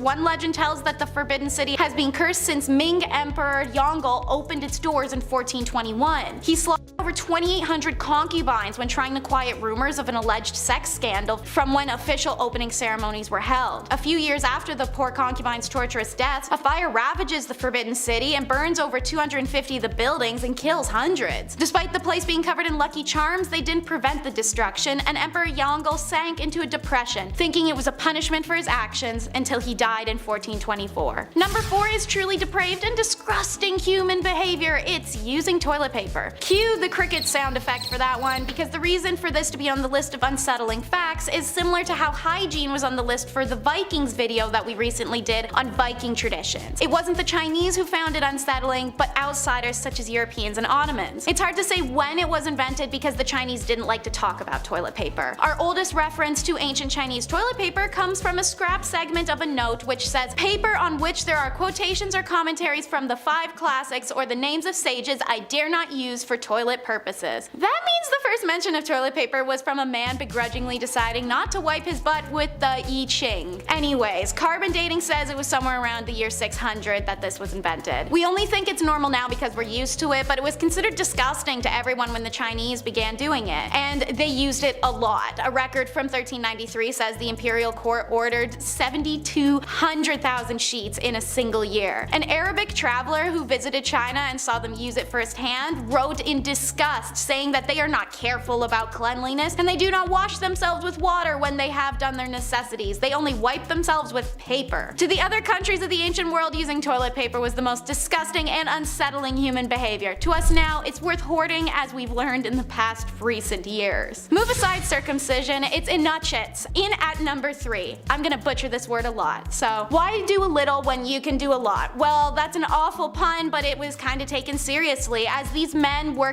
castrated for one of a few varying reasons. Crime and punishment, better work opportunities, more respect. Why would anyone want to do this? Emasculated and castrated men were used by emperors as servants as far back as the Han Dynasty. Because they were castrated, they were physically a little weaker, stopped growing facial hair, and had higher voices, and even when able to engage in intercourse, they couldn't impregnate any women, so they were considered way less of a threat to anyone or anything. And in the Forbidden City, they were used as servants, spies, and workers in the emperor's harem of women. And since being poor in the ancient world was rough, if it would get him a job in the palace, a Chinese peasant would be willing to chop off his own boys. Eunuchs peaked during the Ming Dynasty. At one point, there were 100,000 working across the country, and so many men were castrating themselves that the government was practically chasing them off with sticks. The overflow of viable working men meant a new application process where you paid 200 copper coins and put your name on a list of thousands of men with the chance that you are one of 250 selected for a work position. Most of the men wouldn't get the job, and they would end up begging in the streets or working awkward jobs, knowing the rest of their lives they lost their twins for nothing. Number 2 is the Ming's reputation to torment concubines. The Ming emperors were particularly cruel ones, but their concubines truly faced the worst of their wrath. Some of the emperors had upward of 9,000 of these women, most of which are victims of kidnap, forbidden to leave the gilded prison they shared with other women. It was also a time of flip binding in the Ming Empire, so many women quite literally could not run away. Many nights they were just carried nude to the emperor's chambers. The Hongwu emperor started the empire and started the tradition whereby concubines would be killed, forced to take their own lives, or be buried alive alongside a dead emperor, something his successors upheld until the practice was abolished in 1464. Behind closed doors, Hongwu kept concubines confined and subjected them to torture, as did his successors. They repeated his abusive patterns. As told earlier, Yongle was embarrassed by a concubine choosing an eunuch over him to his impotence. He had 2,800 women from his harem rounded up and killed by slow slicing, just in case any of them knew about what happened. No official records of this exist, only documents from a concubine named Lady Koi, who had been away at the time of the executions and returned to the news. Shortly after, she and 15 other remaining concubines are hung during Yongle's funeral. The 10th Ming ruler grew tired of the concubines and was obsessed with the life of an ordinary citizen. He would slip out at night in disguise and frequent local brawls, but still collected so many concubines they starved to death as there wasn't enough food to feed them. So yeah, the life of a Ming Dynasty concubine was not enviable. And number 1 is funky smells with endocrinology. Urine medicine was something the ancient Chinese more than dabbled with. They managed to invent endocrinology in 200 BC, since the West didn't develop that technology into the 20th century. Accomplishment is a light term. Endocrinology involves separating hormones from the human secretion. In the case of urine, they would gather up 150 gallons of male urine in a large pan and boil it until it evaporated. They learned that it would leave a crystallized hormone called autumn mineral.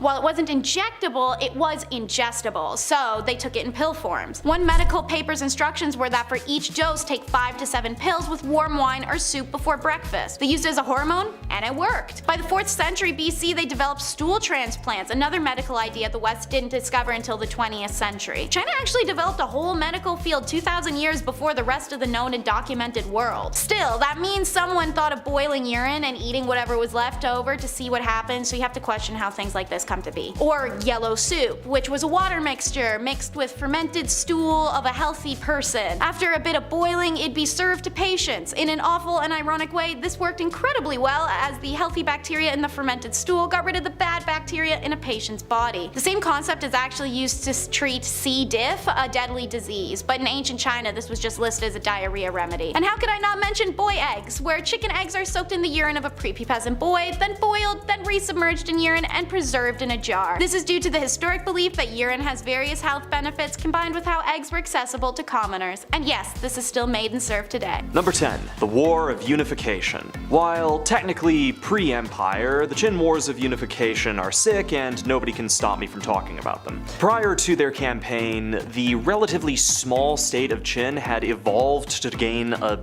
surprising degree of prominence, becoming one of the 7 major states in power at the time. Now this was due to the numerous battles centuries prior that I can't talk about this time, but I promise they were really cool. One of which was actually credited as basically being responsible for the unification of China, despite it having occurred like 40 years prior.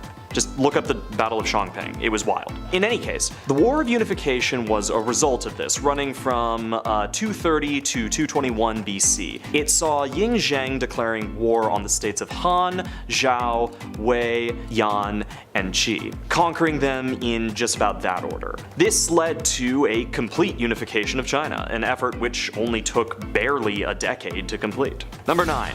The Dazezhan Uprising. Skipping ahead a bit into the future, following the, spoilers, death of Qin Shi Huang, there were a bunch of uprisings. Also known as the Chen Sheng and Wu Guang Rebellion, named after its respective leaders, the uprising began when 2 officers were ordered to lead their soldiers to defend Yuyang. Halted by flooding, they realized that due to Qin laws, being late for their government job would result in their executions without respect for the excuse. So they did what anyone would do. Rile up the peasants and go for a good old revolution. Better than getting slaughtered for missing a shift, right? Well, they thought so, and managed to get around 900 peasants to back their cause. How they did this isn't completely confirmed, but there are 2 stories about how they might have gone about the process, and both are really weird. See, one story goes that Chen Sheng and Wu Guang wrote the words King Chen Sheng on some silk, and then fed that silk to a fish. When the fish was purchased and presumably cut open by soldiers, they saw the message and thought it was sick. Another story goes that they supposedly taught animals to say Da Chu flourishes, King Chen Sheng,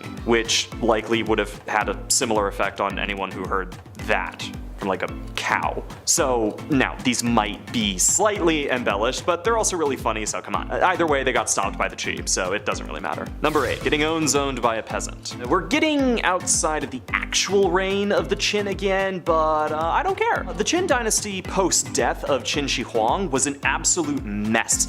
Leaders were desperately trying to consolidate power, body their opposition, and avoid getting bodied in the process. The effective orchestrators of the chaos, Li Si and Zhao Gao, who we will get to, had a massive falling out which resulted in Li Si's execution. Zhao Gao was trying to run everything, deposing the old emperor in favor of a new one, who then got rid of Zhao Gao. But the new emperor, Jiying, was a moron, and so eventually a real revolt broke out in 209. The rebels of Chu, led by Lieutenant Liu Bang and leader Zhang Yu, managed to defeat Jiying in 207 BC. Of course, in traditional period fashion, Liu Bang betrayed Zhang Yu and founded the Han Dynasty, despite being a peasant. I have been in car accidents that have had less whiplash than the last, 2 years of the Qin Dynasty. Oh, and Liu Bang was a peasant, by the way. A peasant who became the ruler of China. Number 7, the Terracotta Warriors. Okay, so you probably know a little bit about this one. In 1974, a bunch of farmers in the Lintong County managed to dig up this exceptional find. 3 pits containing statues of 8,000 soldiers, 130 chariots with 520 horses, and 150 cavalry horses. Construction on the tomb began during Qin Shi Huang's reign. He had a thing about dying, but we'll get into that later. And the soldiers were originally painted, though due to the climate and about roughly 2 millennia of time, it kind of faded. There have been arguments that some of the paint could have been sourced from Greece, although the idea that the Greeks in the Qin dynasty ever made content is hotly contested, so I'm not getting into that. But it can't really be stated in words how massive this project was. Every soldier was armed. Every single one constructed by hand, and the tomb itself is about 98 square kilometers, or 38 square miles for the Yanks in the audience. Easily one of the single most impressive pieces of architecture known to man. It's just yet another impressive reminder of the exact scale and scope of the Qin dynasty. Number 6, the 12 statues. Alright, story time! So, when Qin Shi Huang defeated the 6 other states in his quest for dominance, he demanded that every single conquered state hand over all of their weapons to him. He then melted those weapons and reportedly had them cast into 12 massive metal statues and a couple of bells or something. Each were reported to weigh about 1,000 dan, or roughly 133,000 pounds. Now, where are these colossi now? Well, a few centuries after the fall of Qin, Emperor Emperor Dongzhuo reportedly had about 9 of them melted down to make coins. However, because the statues were made out of a hodgepodge of different metals, and more importantly because Dongzhuo is a moron, the coins didn't weigh the same, which resulted in the mass devaluing of all copper cash. I really want to do a video on Lu Bu, and specifically how he offed Dongzhuo. That guy was a creep. Anyways, as for the other 3 statues, nobody really knows where they are, so maybe there's another discovery on a similar level to the Terracotta Warriors on the horizon. In our number 6 spot today, we have the Rockefeller family. The Rockefeller family is a very prominent American family that has played a very significant role in business, politics, philanthropy, and society for over a century. The family's wealth really started out with John D. Rockefeller, who founded the Standard Oil Company in the late 19th century and became one of the richest men in history. John actually had a major impact on the American economy, transforming the oil industry and creating a very vast empire that completely dominated the market. His business practices, including aggressive competition and horizontal integration, drew both admiration as well as criticism. The Rockefellers also had a hand in helping the construction of the United Nations, and they also founded Bilderberg, which is where the most powerful people in the world meet up. Other notable members of the Rockefeller family include Nelson Rockefeller, who served as governor of New York and vice president of the United States, and David Rockefeller, who was a very prominent banker and philanthropist. The family continues to be involved in various industries and philanthropic activities, with some estimates suggesting that their combined wealth is in the billions of dollars. Some out there also believe that the Rockefeller family now controls things, but in secret, through oil companies like ExxonMobil and BP, as well as through banks like Chase Manhattan Bank. In our number 4 spot today, we have the House of Saud. The House of Saud is the ruling royal family of Saudi Arabia, and they have been in power since the country was founded in 1932. Over the years, the House of Saud has maintained its grip on power through a combination of political alliances, military force, and religious legitimacy. The family has also been able to leverage its vast oil wealth to consolidate its power both domestically and internationally. When the vast oil resources hidden in Saudi Arabia were found, it not only completely changed the economy of the nation, but it also catapulted the House of Saud into the world of richest families ever. The current king of Saudi Arabia is King Salman, who ascended to the throne in 2015 following the death of his half-brother King Abdullah. The current king's son, Crown Prince Mohammed bin Salman, is widely regarded as the de facto ruler of the country. Of course, because of their mass amount of wealth and their current political position, it is no wonder this royal family remains on the list of powerful families in the world. In our number 3 spot today, we have the Bush family. The Bush family is a very prominent American political family that has produced 2 US presidents, several other notable politicians, and successful business people. The story of the Bush dynasty really starts off with Prescott Sheldon Bush, who was a successful businessman and US senator from Connecticut. Allegedly, he became a member of a group called Skull and Bones and apparently was behind the failed military coup in 1933, which was aimed at taking power away from Franklin Roosevelt. During the Second World War, he was also the head of the Union Banking Corporation. This is all fine and well until the bank was impounded due to their connections with, well, you know who, the evil head of the Second World War. The Bush legacy continued on with his son, George H.W. Bush, who served as vice president under Ronald Reagan and was later elected president in 1988. George H.W. Bush's son, George W. Bush, served as governor of Texas and was also elected president, serving from 2001 to 2009. For people around my age, this is probably the most well-known member of the Bush family, and that is due to the multiple scandals surrounding his presidency, which would include the Iraq War as well as the response to Hurricane Katrina. Other notable members of the Bush family include Jeb Bush, another son of George H.W., who served as governor of Florida and ran unsuccessfully for president in 2016, as well as Neil Bush, who is also a businessman. Overall, the Bush family has had a significant impact on American politics and public life, and their legacy continues to be felt today. In our number 2 spot today, we have the Cook family. The legacy of the Cook family dynasty dynasty really all starts back with the founding of the Cook Company. The company was founded by Fred C. Cook in 1940 and was later taken over by his sons Charles and David, who transformed it into a major conglomerate. Today, Cook Industries generates billions of dollars in revenue and employs tens of thousands of people around the world. The Cook brothers were also known for their significant involvement in conservative politics and advocacy. They were major donors to a variety of causes and organizations that promoted limited government, free markets, and individual liberty. The brothers also founded and supported a number of think tanks and political organizations, including the Cato Institute, Americans for Prosperity, and the Charles Cook Foundation, of course. David Cook did pass away a few years ago in 2019, but Charles is still involved,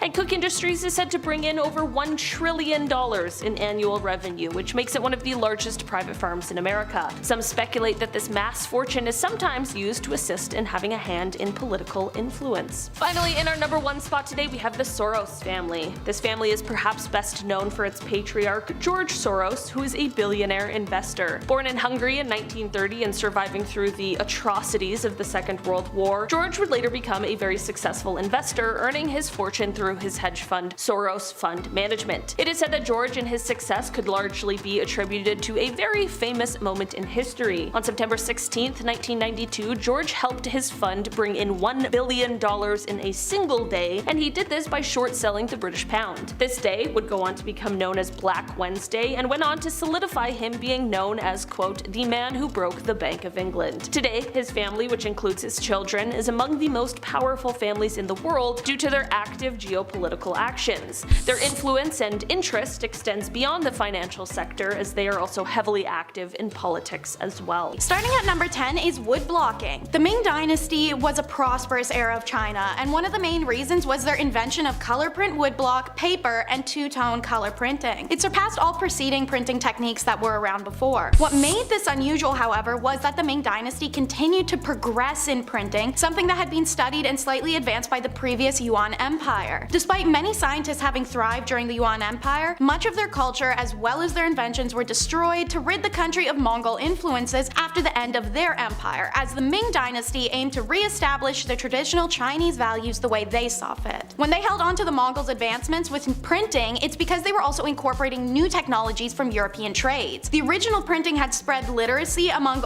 all classes, but it was struggling as there was many Chinese characters to use and not enough in set print. So the Ming Dynasty built off of this invention and created moving metal stamps and a machine that could move and swap the tiles around. This printing machine incorporated Chinese printing methods with the European printing press and the newfound moving technology that made printing easier than ever. The dynasty name is number 9. Unlike kingdoms and empires found everywhere else in the world, such as Greece, Rome, the Ottomans, to name a few, a Chinese dynasty was named by and after whatever family heaven deemed appropriate. Chinese emperors believed that the heavens bestowed them with a hereditary divine mandate to rule, thus their official name Tianqi, which officially means son of heaven. If the heavens saw fit for another family to have this title, it could be withdrawn and bestowed upon them at any given time. This could be in the form of war, an emperor being conquered by another family, or subjugating the throne or a coup. This is why ancient China has different emperors' empire names to different time periods: Ming Dynasty, Zhang Dynasty, Jing, to name a few. As a result, emperors spent a lot of time and resources to try and ensure the continuation of their family on the throne. Rituals were one of those resources. Many rituals were seasonal, and by the time the Ming Dynasty was in place, there were an average of one a month. They could be performed in dance, movement, and sacrifices, the only one practiced by members of the Ming court. These rituals would be debated and revised under each dynasty leader. It was crucial that any sitting emperor perform them to demonstrate how he was the rightful emperor, as it validates their position within the system and thus validates the system itself. We'll be circling back to talk about the mandate of heaven ideology at a later point. Number 8 is the 9 kneeling rituals. The practice of kneeling isn't seen much in many other ancient cultures, but it was one of the most common daily traditions and social customs in ancient China. There are 9 categories even, and they are acutely named the 9 kneeling rituals. Among them, the first 4 are seen consistently in daily life, and the other 5 are only more for special occasions. A special occasion could be a funeral or addressing a serviceman or woman. The grandest of kneeling was reserved for officials meeting their emperor, and we'll be covering that in another part of the countdown later. Some more commonplace occasions would be newlyweds kneeling 3 times in a wedding ceremony, or hosts of an event expressing greetings greetings to all, even how a junior must always kneel to their senior. What started in ancient times as a practical greeting developed into a way to express respect,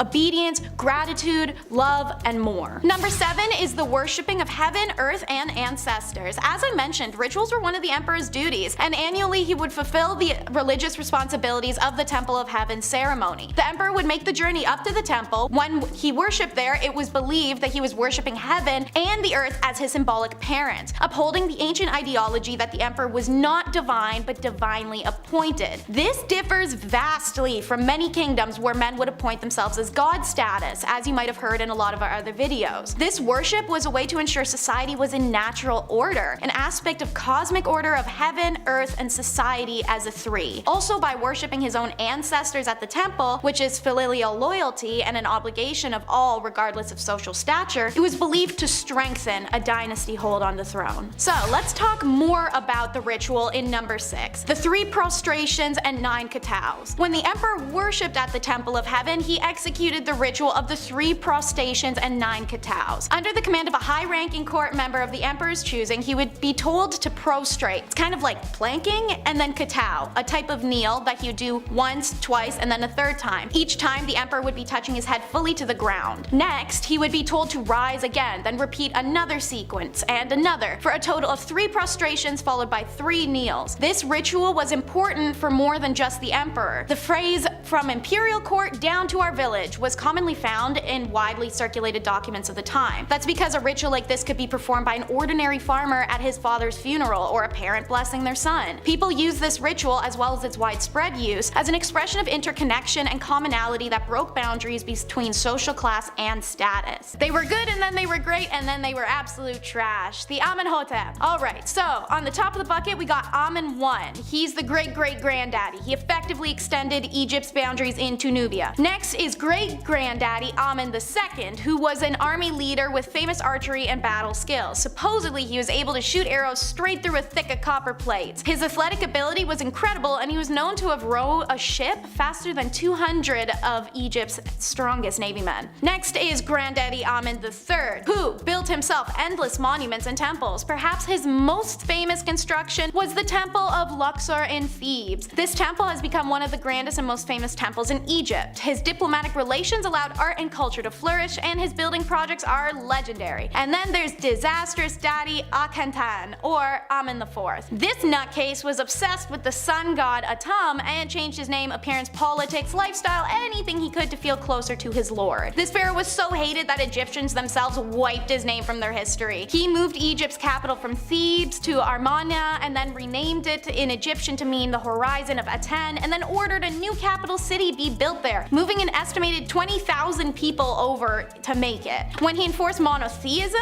Og failed to realize that the temples of Egypt were the nation's socio-economic cultural hubs. He was the god priest that oversaw all of their industries, so without them, those pillars of the communities were just gone. And stripping these temples of authority, he caused Egypt's biggest reception. And then we've got the bottom of the bucket, we have our boy Tukmahad, aka King Tut, who by his 3rd year changed his name to Tukmahad and issued decree restoring temples, images, personnel, and privileges of the old gods to undo what his dad had done. He also began the protracted process of restoring the sacred shrines of Amun, which had been severely damaged during his father's rule. No prescription or persecution of Aten, though, Akhenaten's god, was undertaken, and royal vineyards and regiments of the army were still named after Aten. Tukmahad unexpectedly died in his 19th year. Whatever the case, he died without designating an heir. This is another 4-part family tree. First, great-granddaddy Snerfu founds the 4th dynasty and marries the daughter of the last pharaoh of the 3rd empire, thus helped to solidify his possession as the pharaoh of the new dynasty, as well as secure Khufu's place in the line of succession. Meanwhile, his son, who becomes Granddaddy Khufu, pops out the Great Pyramid of Giza, one of the 7 wonders of the world. Apparently we were so impressed by this that we forgot to write anything else about him or why he did this, because we know very little about Khufu. We know he reigned 23 years between 2500 and 2566, and we know he married his sister.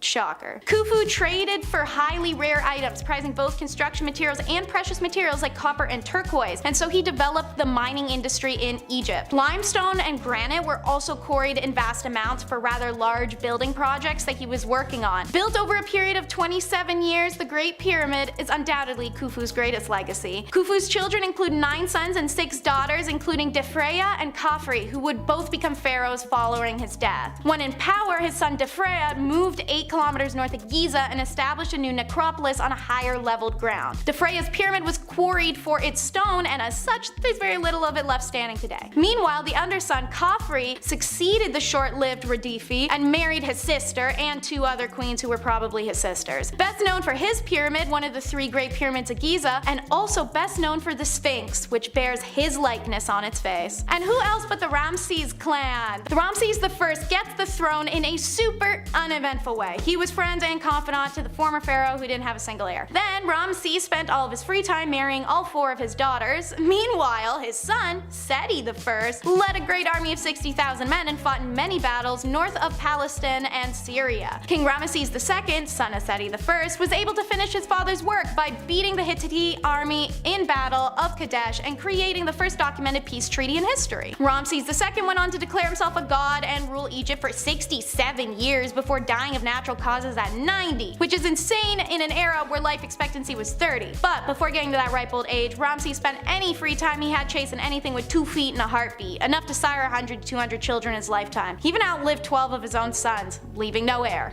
They're back again, the Ptolemies! People loved learning about this batch of literal bastards in the recent top 10 powerful families in history you didn't want to mess with video. Apparently y'all like when I'm doing tongue twisters. For those who don't know why this family could be a tongue twister, an important note is that they always recycled the family names. Men always named Ptolemy, and women always named Cleopatra or Berenice. They also happen to really take the old Egyptian ideology of royals only being with other royals a little too seriously. What's created is a massive family tree, one full of manipulation, contempt, scandal, and brash killings. While the Ptolemies started off strong, building the Library of Alexandria, compiled a star catalog and the earliest surviving table of trigonomic function, and establishing mathematically that an object is and its mirror image must make an equal angles to be a mirror. After the 4th, however, the family became like the Kardashians, talentless and messy. They took up everybody's time, but nobody stopped the free entertainment. So, like last time, let me limber up and I'll run us through some of the notorious BS. Ptolemy IV killed his mother, who had killed her husband, who was having a love affair with her mother, and then married his sister Arinso III, who was then later killed after Ptolemy IV died. Ptolemy XII annoyed his children so much, particularly his daughter Berenice IV, that they rebelled against him and drove him from Egypt. Berenice IV ruled briefly.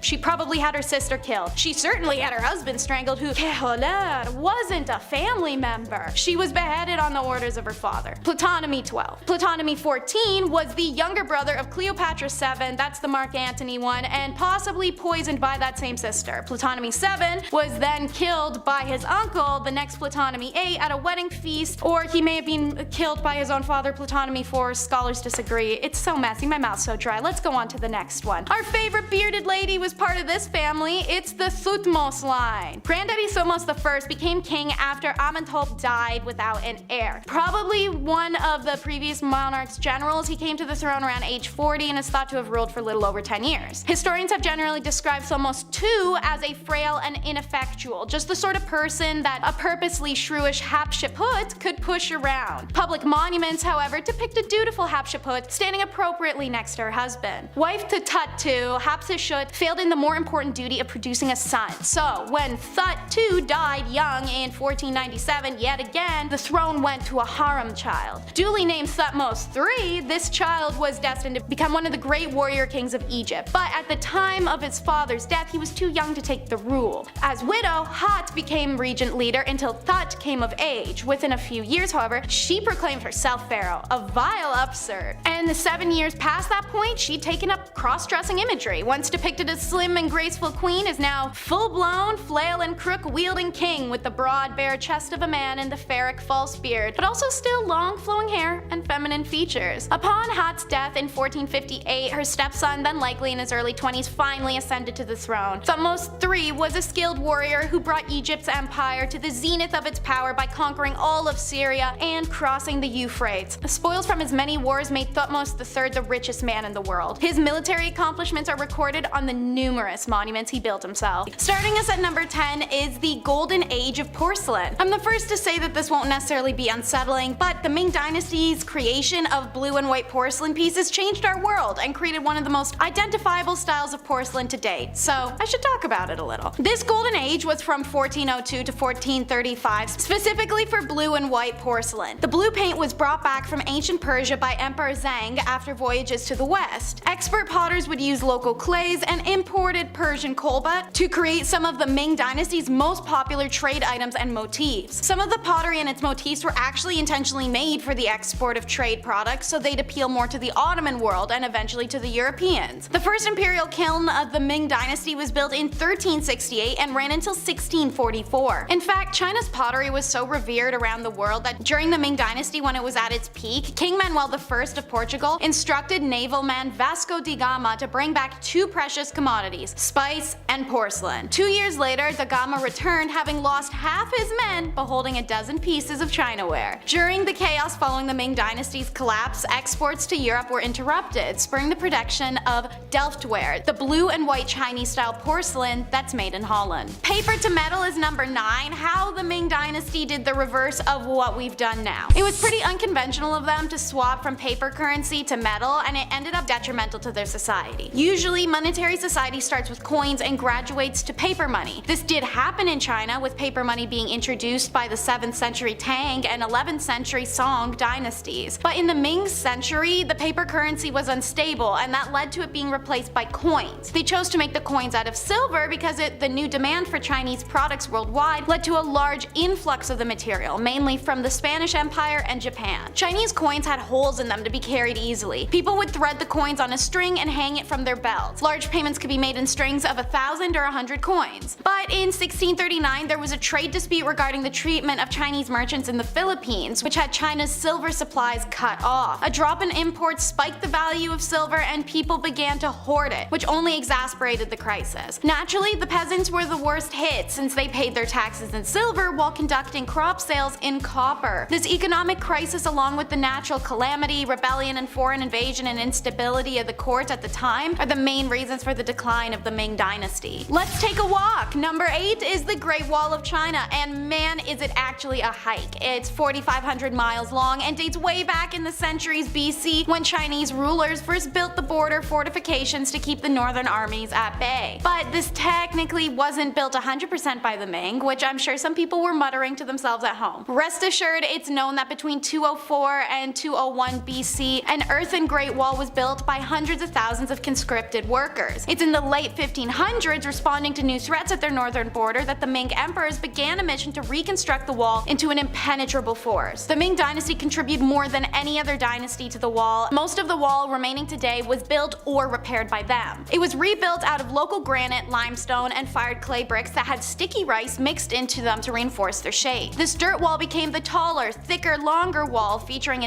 integrated watchtowers, barracks, and storehouses. Now for the unsettling part. Over 1 million people died building the Great Wall of China. Archaeologists have found human remains, and as a result, it is being described as the longest cemetery on Earth. Many involved in the construction were Chinese convicts, where labor was used as a punishment, as you may know from our previous Ming Dynasty video. Grieving family members of those who died building the wall would walk the length of it with a rooster in tow. It's believed that this would help release the spirits from being trapped in the structure. Number 7 is how to not rid yourself of a pirate problem: the sea ban. So, the sea ban was not very popular and not very effective, the start to all great stories. The Hongwu Emperor had promoted foreign trade in his time as a young rebel, but as the first emperor of the Ming Dynasty in 1371, he issued the first sea ban, believing this law to protect the national interest and discourage piracy. This ban was so counterproductive to China that the historians have offered other explanations for how and why it would have been kept in place for as long as it was, because it couldn't have been deterring piracy, which was now on the rise because of the law. The Hongwu Emperor indicated that the policy was designed to prevent foreign nations from influencing his subject to challenge his rule. Some argue that it was intended to support Hongwu Emperor's printing of coin currency, whose use was continued by his successors as late as the 1450s. Regardless, the attempt to keep pirates out or dissuade influence or whatever resulted with peasants suffering from food and item shortages, and there were seasons when the whole country experienced low resources when weather affected trades. This is because of the loss of income from taxes on trade contributed to chronic funding difficulties throughout the Ming Dynasty and its provinces. By impoverishing and provoking both coastal Chinese and Japanese against the regime, it increased the problem it was purporting to solve. Number 6 is the founder of Ming. The Ming Dynasty lasted 276 years and is described as one of the greatest eras of orderly government and social stability in human history. This dynasty became a global superpower, undertaking major sea expeditions before Christopher Columbus and producing books before the invention of the printing press in Britain. Natural disasters orphaned Zhou at 16 and led people of China to believe that the Yuan dynasty had lost the mandate of heaven, as explained in our Ming Dynasty traditions video, and it encouraged their uprise on the Mongol leaders. Zhou, who had been a homeless beggar and novice, was the leader of one army formed, and he captured the city of Nanjing in 1358, which he made his capital city. Over 10 years, he defeated rival armies and captured the Yuan capital of Beijing, declaring himself the Emperor of Hongwu in 1368. Having started an orphan and homeless youth, Emperor Ming used the battle to the top and then his status as a way to take his vengeance out on the world. Once emperor, this didn't cease, and he set the standard of unnecessary and crude violence. Hongwu executed an estimated 100,000 people to stifle any opposition, and made it a crime for any official to say anything against him. Anyone he suspected as an opponent was massacred,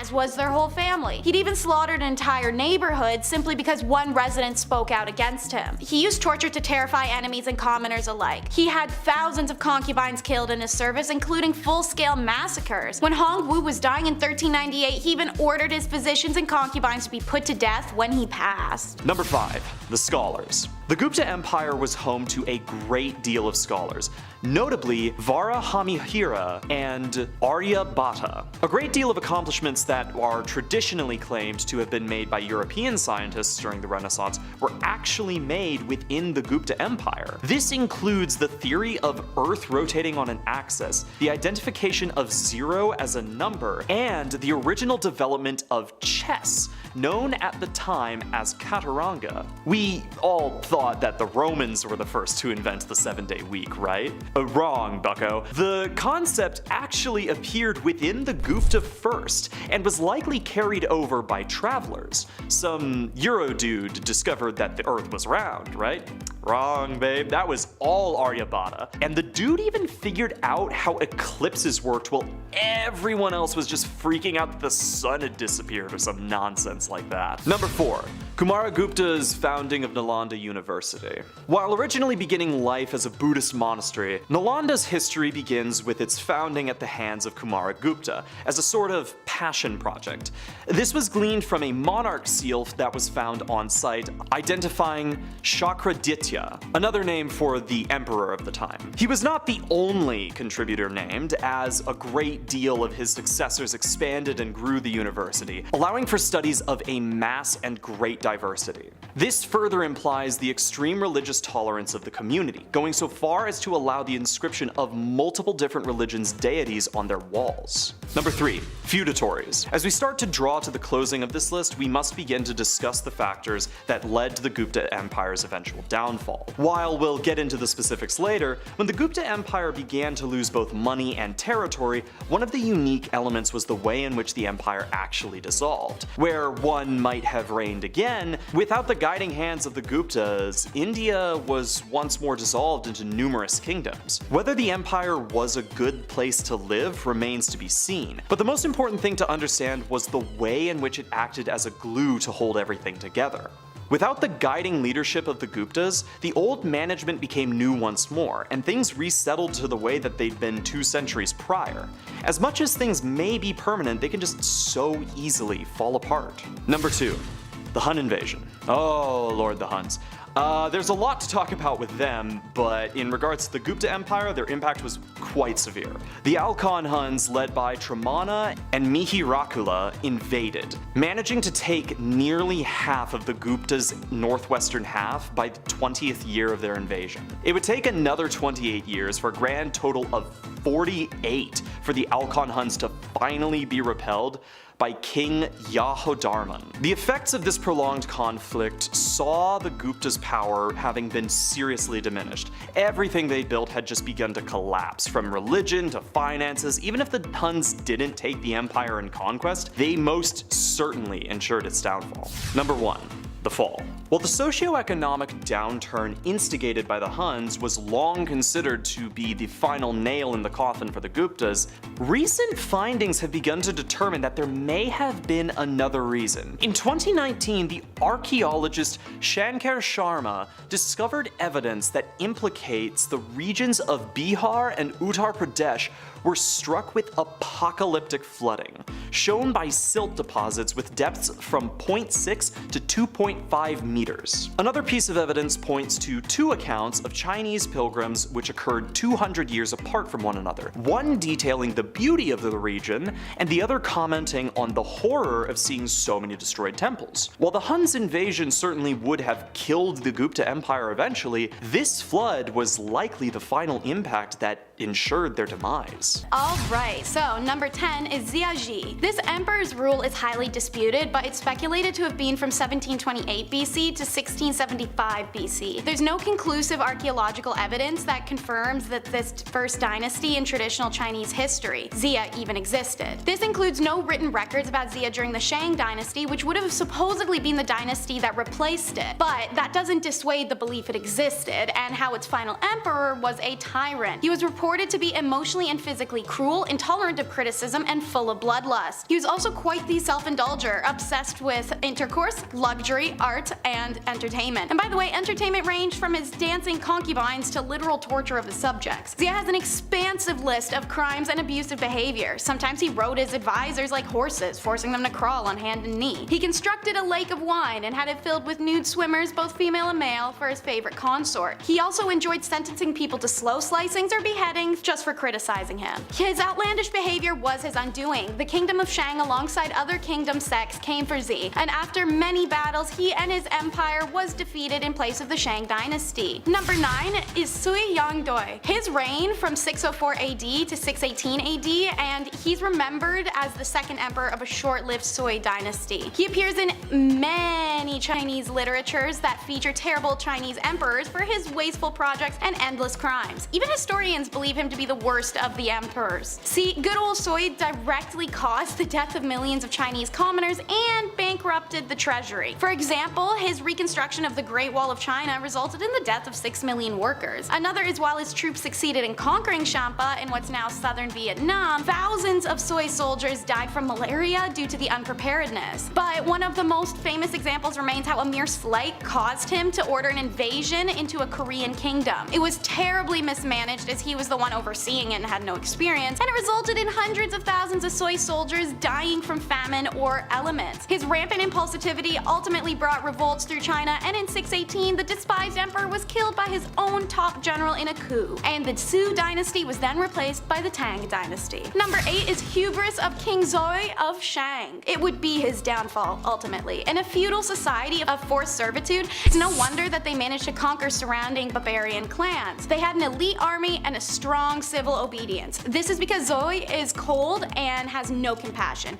He, like our first, also enjoyed wine pools and gluttony. He's remembered for running through prime ministers as well. The first one offered the emperor his daughter. Apparently, she didn't put out enough, so the emperor had her killed and her father made into sauce, quite literally. The next prime minister got the human jerky treatment because he was outraged by the emperor's decision. He should have kept his mouth shut because, as I said, it got him killed too. The third, however, is remembered for his virtue and also his tactic. He made it out alive by satiating the wily emperor with gifts of animals, treasures, and concubines. These gifts kept him distracted long enough for said prime minister to center a rebellion and dispose of the tyrant. Ming Shengzhong is number 7. He ruled from 1572 AD to 1620 AD, if you even want to call it a rulership. See, Ming blatantly shirked any and all wanli emperor duties at any opportunity. In fact, he spent 20 of his 48-year reign away from the royal courts, essentially on strike strike for half the time he was on the throne. His absence contributed to the already crumbling Ming dynasty and ultimately furthered the decline as he had left it to corrupt advisors. Instead, he spent much time supervising the construction of his underground mausoleum, where he even had nightly parties, ceremonies, and group intercourse before its completion. I'm not going to disregard in his early years as emperor, he was a great leader. He was diligent and capable, repelling various foreign invasions. Some believe that's why years later they were so self-indulgent and disregarding of the public. The man's industrial action was due to his disenchantment with court politics, particularly how he denied his choice of successor. Regardless, his blatant disregard ensured that the occupation of China by the Manchus in 1644 AD, and some historians go as far as to state that it was not the final two Ming emperors, but Ming Shenzong who should be responsible for the stunning defeat. Number 6, let's meet Emperor Anko, who wanted to keep it in the family while keeping family out. This Japanese emperor was not a usual heir. See, his older brother was supposed to take the throne after their father passed in 453. Unfortunately, his older brother had a romantic scandal. He was doing his half-sister. His royal court, unlike ones elsewhere around the world, was not for royal siblings getting down. So his younger brother, who would become Emperor Anko, battled his brother and exiled him when he won.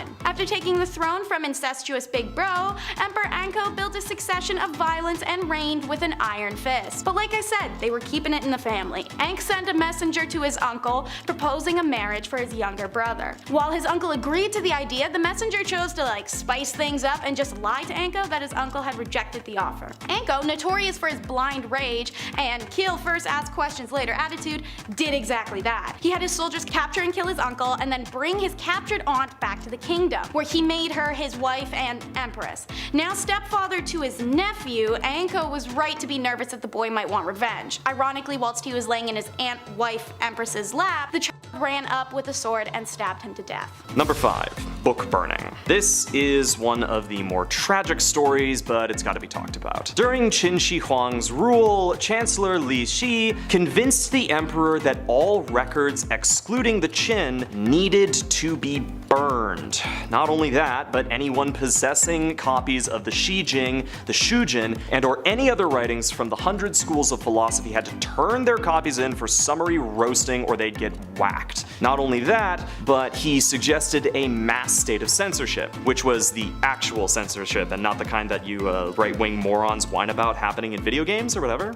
Basically, anyone who referenced the books, talked about them in any way, or God forbid used them to criticize the government, were to be borked brutally and quickly. Qin Shi Huang thought this was a great idea and got to work erasing thousands of collections of poetry, history, and philosophy. He even went out of his way to execute 460 scholars whom he just happened to overhear complaining about his stupid new rules. I would weep about this loss for hours, but poet Zhang Ji's work titled Pits for Book Burning is far better for it than I. Quote, "As the smoke from burning bamboo and silk clears, the empire is weakened. The Hanggu Pass and the Yellow River guard the domain of Qin Shi Huang in vain. Pits of ash were not yet cold, disorder reigned east of the Zhao Mountains. As it turned out, Liu Bang and Zhang Yu could not read." Number 4. High-speed cultural revolution. We've said it already, but it really can't be overstated that the speed in which Qin Shi Huang implemented new cultural rules and laws was absolutely incredible. Even the Meiji Restoration period that effectively brought Japan into what was considered the modern age for that time, it took about around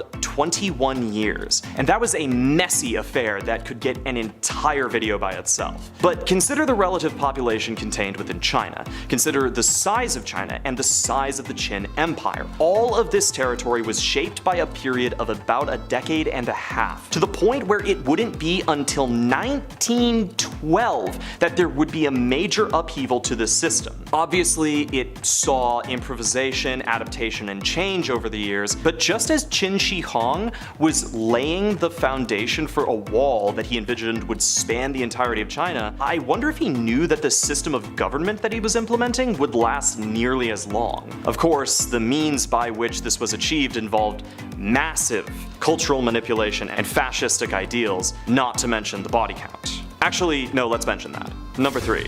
The body count of Qin rule. Okay, now while the Qin dynasty was important, it should be noted that the results of such a tyrannical rule were bloody indeed. Between high taxes, wars of conquest, and the beginning of the construction of the Great Wall, historians estimate that around 20 million people passed during Qin rule, an absolutely staggering number given, again, its decade-and-a-half duration. The construction of the wall alone was estimated to have contributed to around 1 million of those, and it wasn't finished until long after Qin fell. It's a sobering reminder to keep in mind that while acts of war are devastating, the management or mismanagement of those in power can be far more destructive. Number 2. Qin Shi Huang's quest for immortality. So it turns out it ain't great to be king. As his reign continued, Qin Shi Huang's paranoia increased, only emboldened as 3 consecutive attempts on his life were made. This paranoia turned to obsession with the elixir of life, a fabled drink which might imbue him with immortality. His quest led him on a search for the Penglai Mountain, where a 1,000-year-old magician had supposedly invited him. Qin Shi Huang had also ordered an expedition to search for the elixir, but they never returned, likely due to being afraid of the consequences for returning empty-handed. It's actually suspected that some of them did escape to Japan and may have settled there, though accounts in this area are pretty weak. Anyways, in 211, a meteor landed in Dongjun, and some cheeky bugger inscribed the words, "The first emperor will die and his lands will be divided." Since nobody took credit for the masterful prank, everyone in the area was executed, and the stone destroyed. Finally, Qin Shi Huang passed, potentially due to illness, but as many fun stories go, it's actually rumored that he was killed by a seditious physician with a false elixir containing mercury. Number 1. Li Shi's return. It's fortunate that the end of the Qin Empire is as interesting as its beginning. Qin Shi Huang is dead, and Li Shi and chief eunuch Zhao Gao have to somehow keep everything together. For starters, there was the job of getting the emperor's body back, which they handled by hiding it in a caravan of dead fish. Seriously. But they had another problem.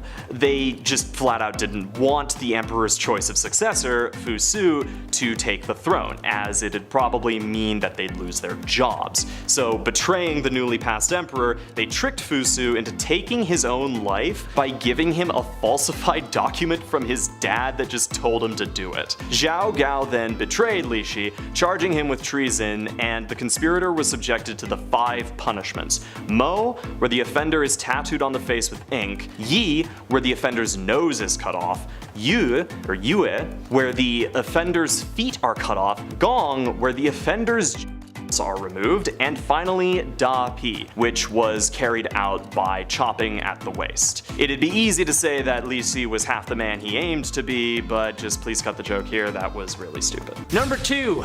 Ramses II with a vengeance. As some of you may know, Ramses II was the greatest of the rulers of the 19th dynasty and second longest reigning pharaoh ever. He lived to the age of 90, was an amazing warrior, leading the armies of Egypt by the age of 22, and has literal tons of statues of himself all over Egypt. He is also probably a lot of people's ancestor, since he had 96 sons and 60 daughters, approximately. So yeah, it was kind of a big deal in 1881 when archaeologists discovered his mummy with a whole bunch of other ones in a secret chamber at Deir al-Bahri. Originally, Ramses was buried in the Valley of the Kings, as he should have been. But because of the risk of grave robbings, he was moved to a secret chamber.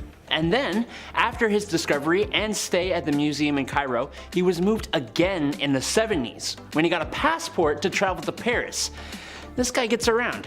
Number 9, Rosetta Stone. You're too fine to be laying down in bed alone. I can teach you my language, Rosetta Stone. Man, we all miss the old Drake.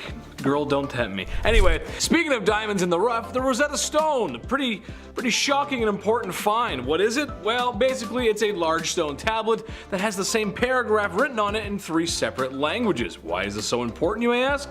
Well, it's basically helped us learn everything we know about ancient Egypt. More specifically, translating Egyptian to Greek and then to English. Or, since it was discovered by some of Napoleon's people and forces, it would have been in French. To put it in modern terms, it's as if you were back in grade 11 reading Shakespeare and not understanding a single word, but then the bully in school finds the cliff notes for Romeo and Juliet and decides to do a nice thing and share them with everybody. Yep, that makes sense. Good euphemism. That's a good one. Number 8. Khufu's ship. When pharaohs passed on into the afterlife, they put a whole whack of stuff inside their tombs that were meant to come with them into the next plane of existence. It's why we see the mummified versions of their favorite cats and dogs, favorite foods, and tons of treasure. Unfortunately, after you're gone and buried, some opportunistic people are gonna bust down your tomb doors and steal all your stuff. I'd like to see those grave robbers steal what Khufu brought with him. In 1954, archaeologists found out that, among other things, Khufu had a 140-foot boat with his name on it, buried in pieces at the base of the Great Pyramid where he was entombed. It was almost perfectly intact, and after digging it out of the ground, they put it on display at the Solar Boat Museum, right next to where it was buried. Hopefully, that's close enough for Khufu to still use it in the afterlife. Number 7, Mummy Workshop. Here's a recent discovery for you. Archaeologists in 2018 discovered a well-preserved embalming workshop complete with labeled oils. Ooh. What's an embalming workshop, you ask? Well, it's the place where kings go to shed a few pounds. Ooh. By that, I mean have their organs removed to be pickled in jars for the afterlife. My favorite part of this process is removing the brain. Cause, you don't need that. Lots of folks walk around without those all the time. Basically, you get a long hook surgical tool and you find the good pink stuff up here through the nose. After stirring the pharaoh's memories like an Italian baker mixing bread dough, you flip the royal over and just let that all drain out until she's empty. I legitimately get queasy when talking about this stuff, that's not a joke, I seriously do. But you know what, I'm glad we found the place, and smarter people than I understand it.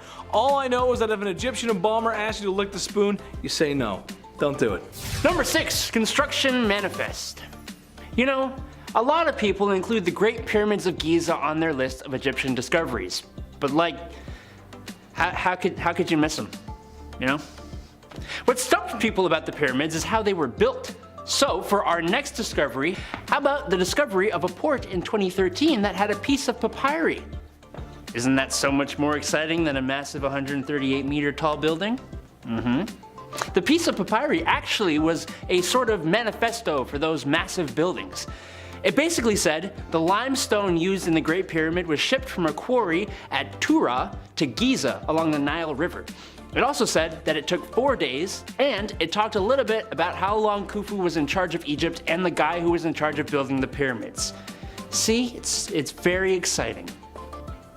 Unique utensil guidelines is number 5. The Ming Dynasty was one of many dynasties to have limitations on utensil availabilities throughout the status rank. Household items weren't just bought and used at random, and oftentimes a piece could have a very specific purpose even for just one dish alone. First up is how precious golds and solid jade wares were only used for the royal family, not even their courts or high status officials. Let me emphasize that again. Solid jade utensils. This was written into government regulations as early as the Tang Dynasty. Anyone found breaking these regulations could be punished and the items confiscated. There were a few small stories of this in the Ming Dynasty with concubine thieves even. Similarly, rosewood lacquered wood was only for the royal families. You couldn't even buy the lacquer. It was purely resourced and provided to the royal family carpenters. There were even stipulations on the right to use certain garments and tools made of certain materials, but also that had specific aesthetic visual. For example, certain tent shapes were reserved for royal family, and bedclothes couldn't be made out of certain materials. I will say, it would be absolutely spectacular to have a meal cooked in a jade cauldron, stirred with solid gold spoons, and then served in more jade with more gold utensils. They really had luxury down packed. For number 4, we learn what is the mandate of heaven. Alright, so I said we'd cover this a little bit more. We're going to use the conquering of the Ming Dynasty to explain, as this mandate existed before and after the Ming Dynasty, and was how they even became a dynasty in the first place. When the Manchus conquered and overthrew the reigning Ming Dynasty to establish the Qing Dynasty, they announced how Ming had lost the mandate of heaven. However, they continued the worship of Ming emperors throughout their 268-year rule. Why do this? Because the mandate of heaven was centered on the principle of legitimacy, meaning that the Ming and the dynasties before them had the legitimacy and held the mandate at one point in time. To reinforce the claim on the mandate, they acknowledged that the Ming's legitimate claim to it was in the past. So, though, as unusual as it may seem, by continuing the worship of the Ming emperors, they asserted the legitimacy of the Qing dynasty system that could be dictated who's rightfully to be a Chinese emperor, as I previously explained. This mandate by worshipping the previous Mings allowed them to present themselves to the populace as the sons of heaven, rather than as conquering foreigners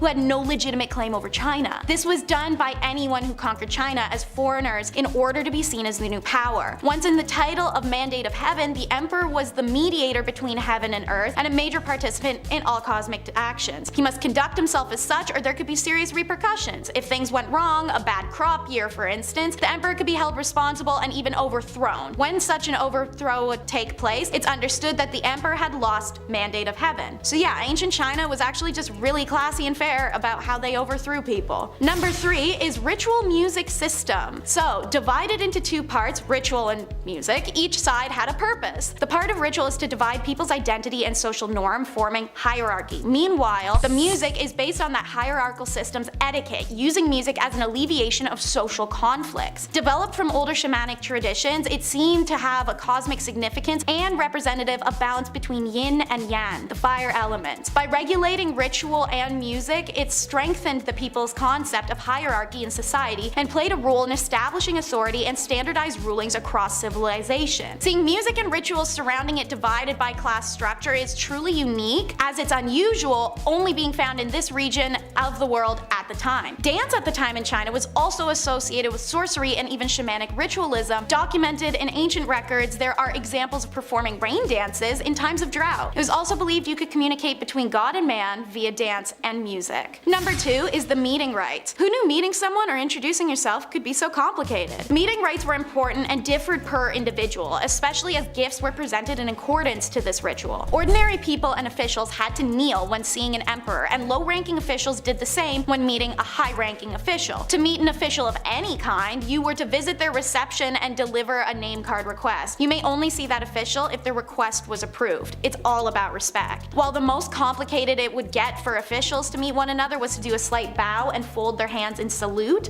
it was a lot more trouble to meet noblemen. A nobleman's host would greet visitors at the door, and they would exchange bows before and after entering the doorway. Naturally, dinner would always be provided for a guest before they left, but they did bow to one another before and after exiting the doorway once again. Ironically, commoners actually had stricter greeting rules. They should always move to roadsides to greet officials, and if sitting in a wagon at the time themselves, they must hastily exit at the first opportunity to show respect. They were also expected to have high respect for one another. Otherwise, they could be punished, especially if meeting rights between the sexes were breached. Men and women genuinely weren't allowed to meet face to face at the time, and if they had to, then the women were usually in a veil and would curtsy slightly, all 10 fingers closed together over her heart. Should you be meeting the elderly, you must be incredibly serious. Look steadily forward and do not move your hands or feet. If they were to gift you something, you must accept it with both hands. You use a gentle tone and speak slowly. If you were to encounter an elder on the road, you must speak if spoken to, but if not, stand aside, young gun. And now for number 1. You may need to respect your elders, but don't forget to avenge your parents. A real law that existed for some time during the Ming Dynasty, and a few others,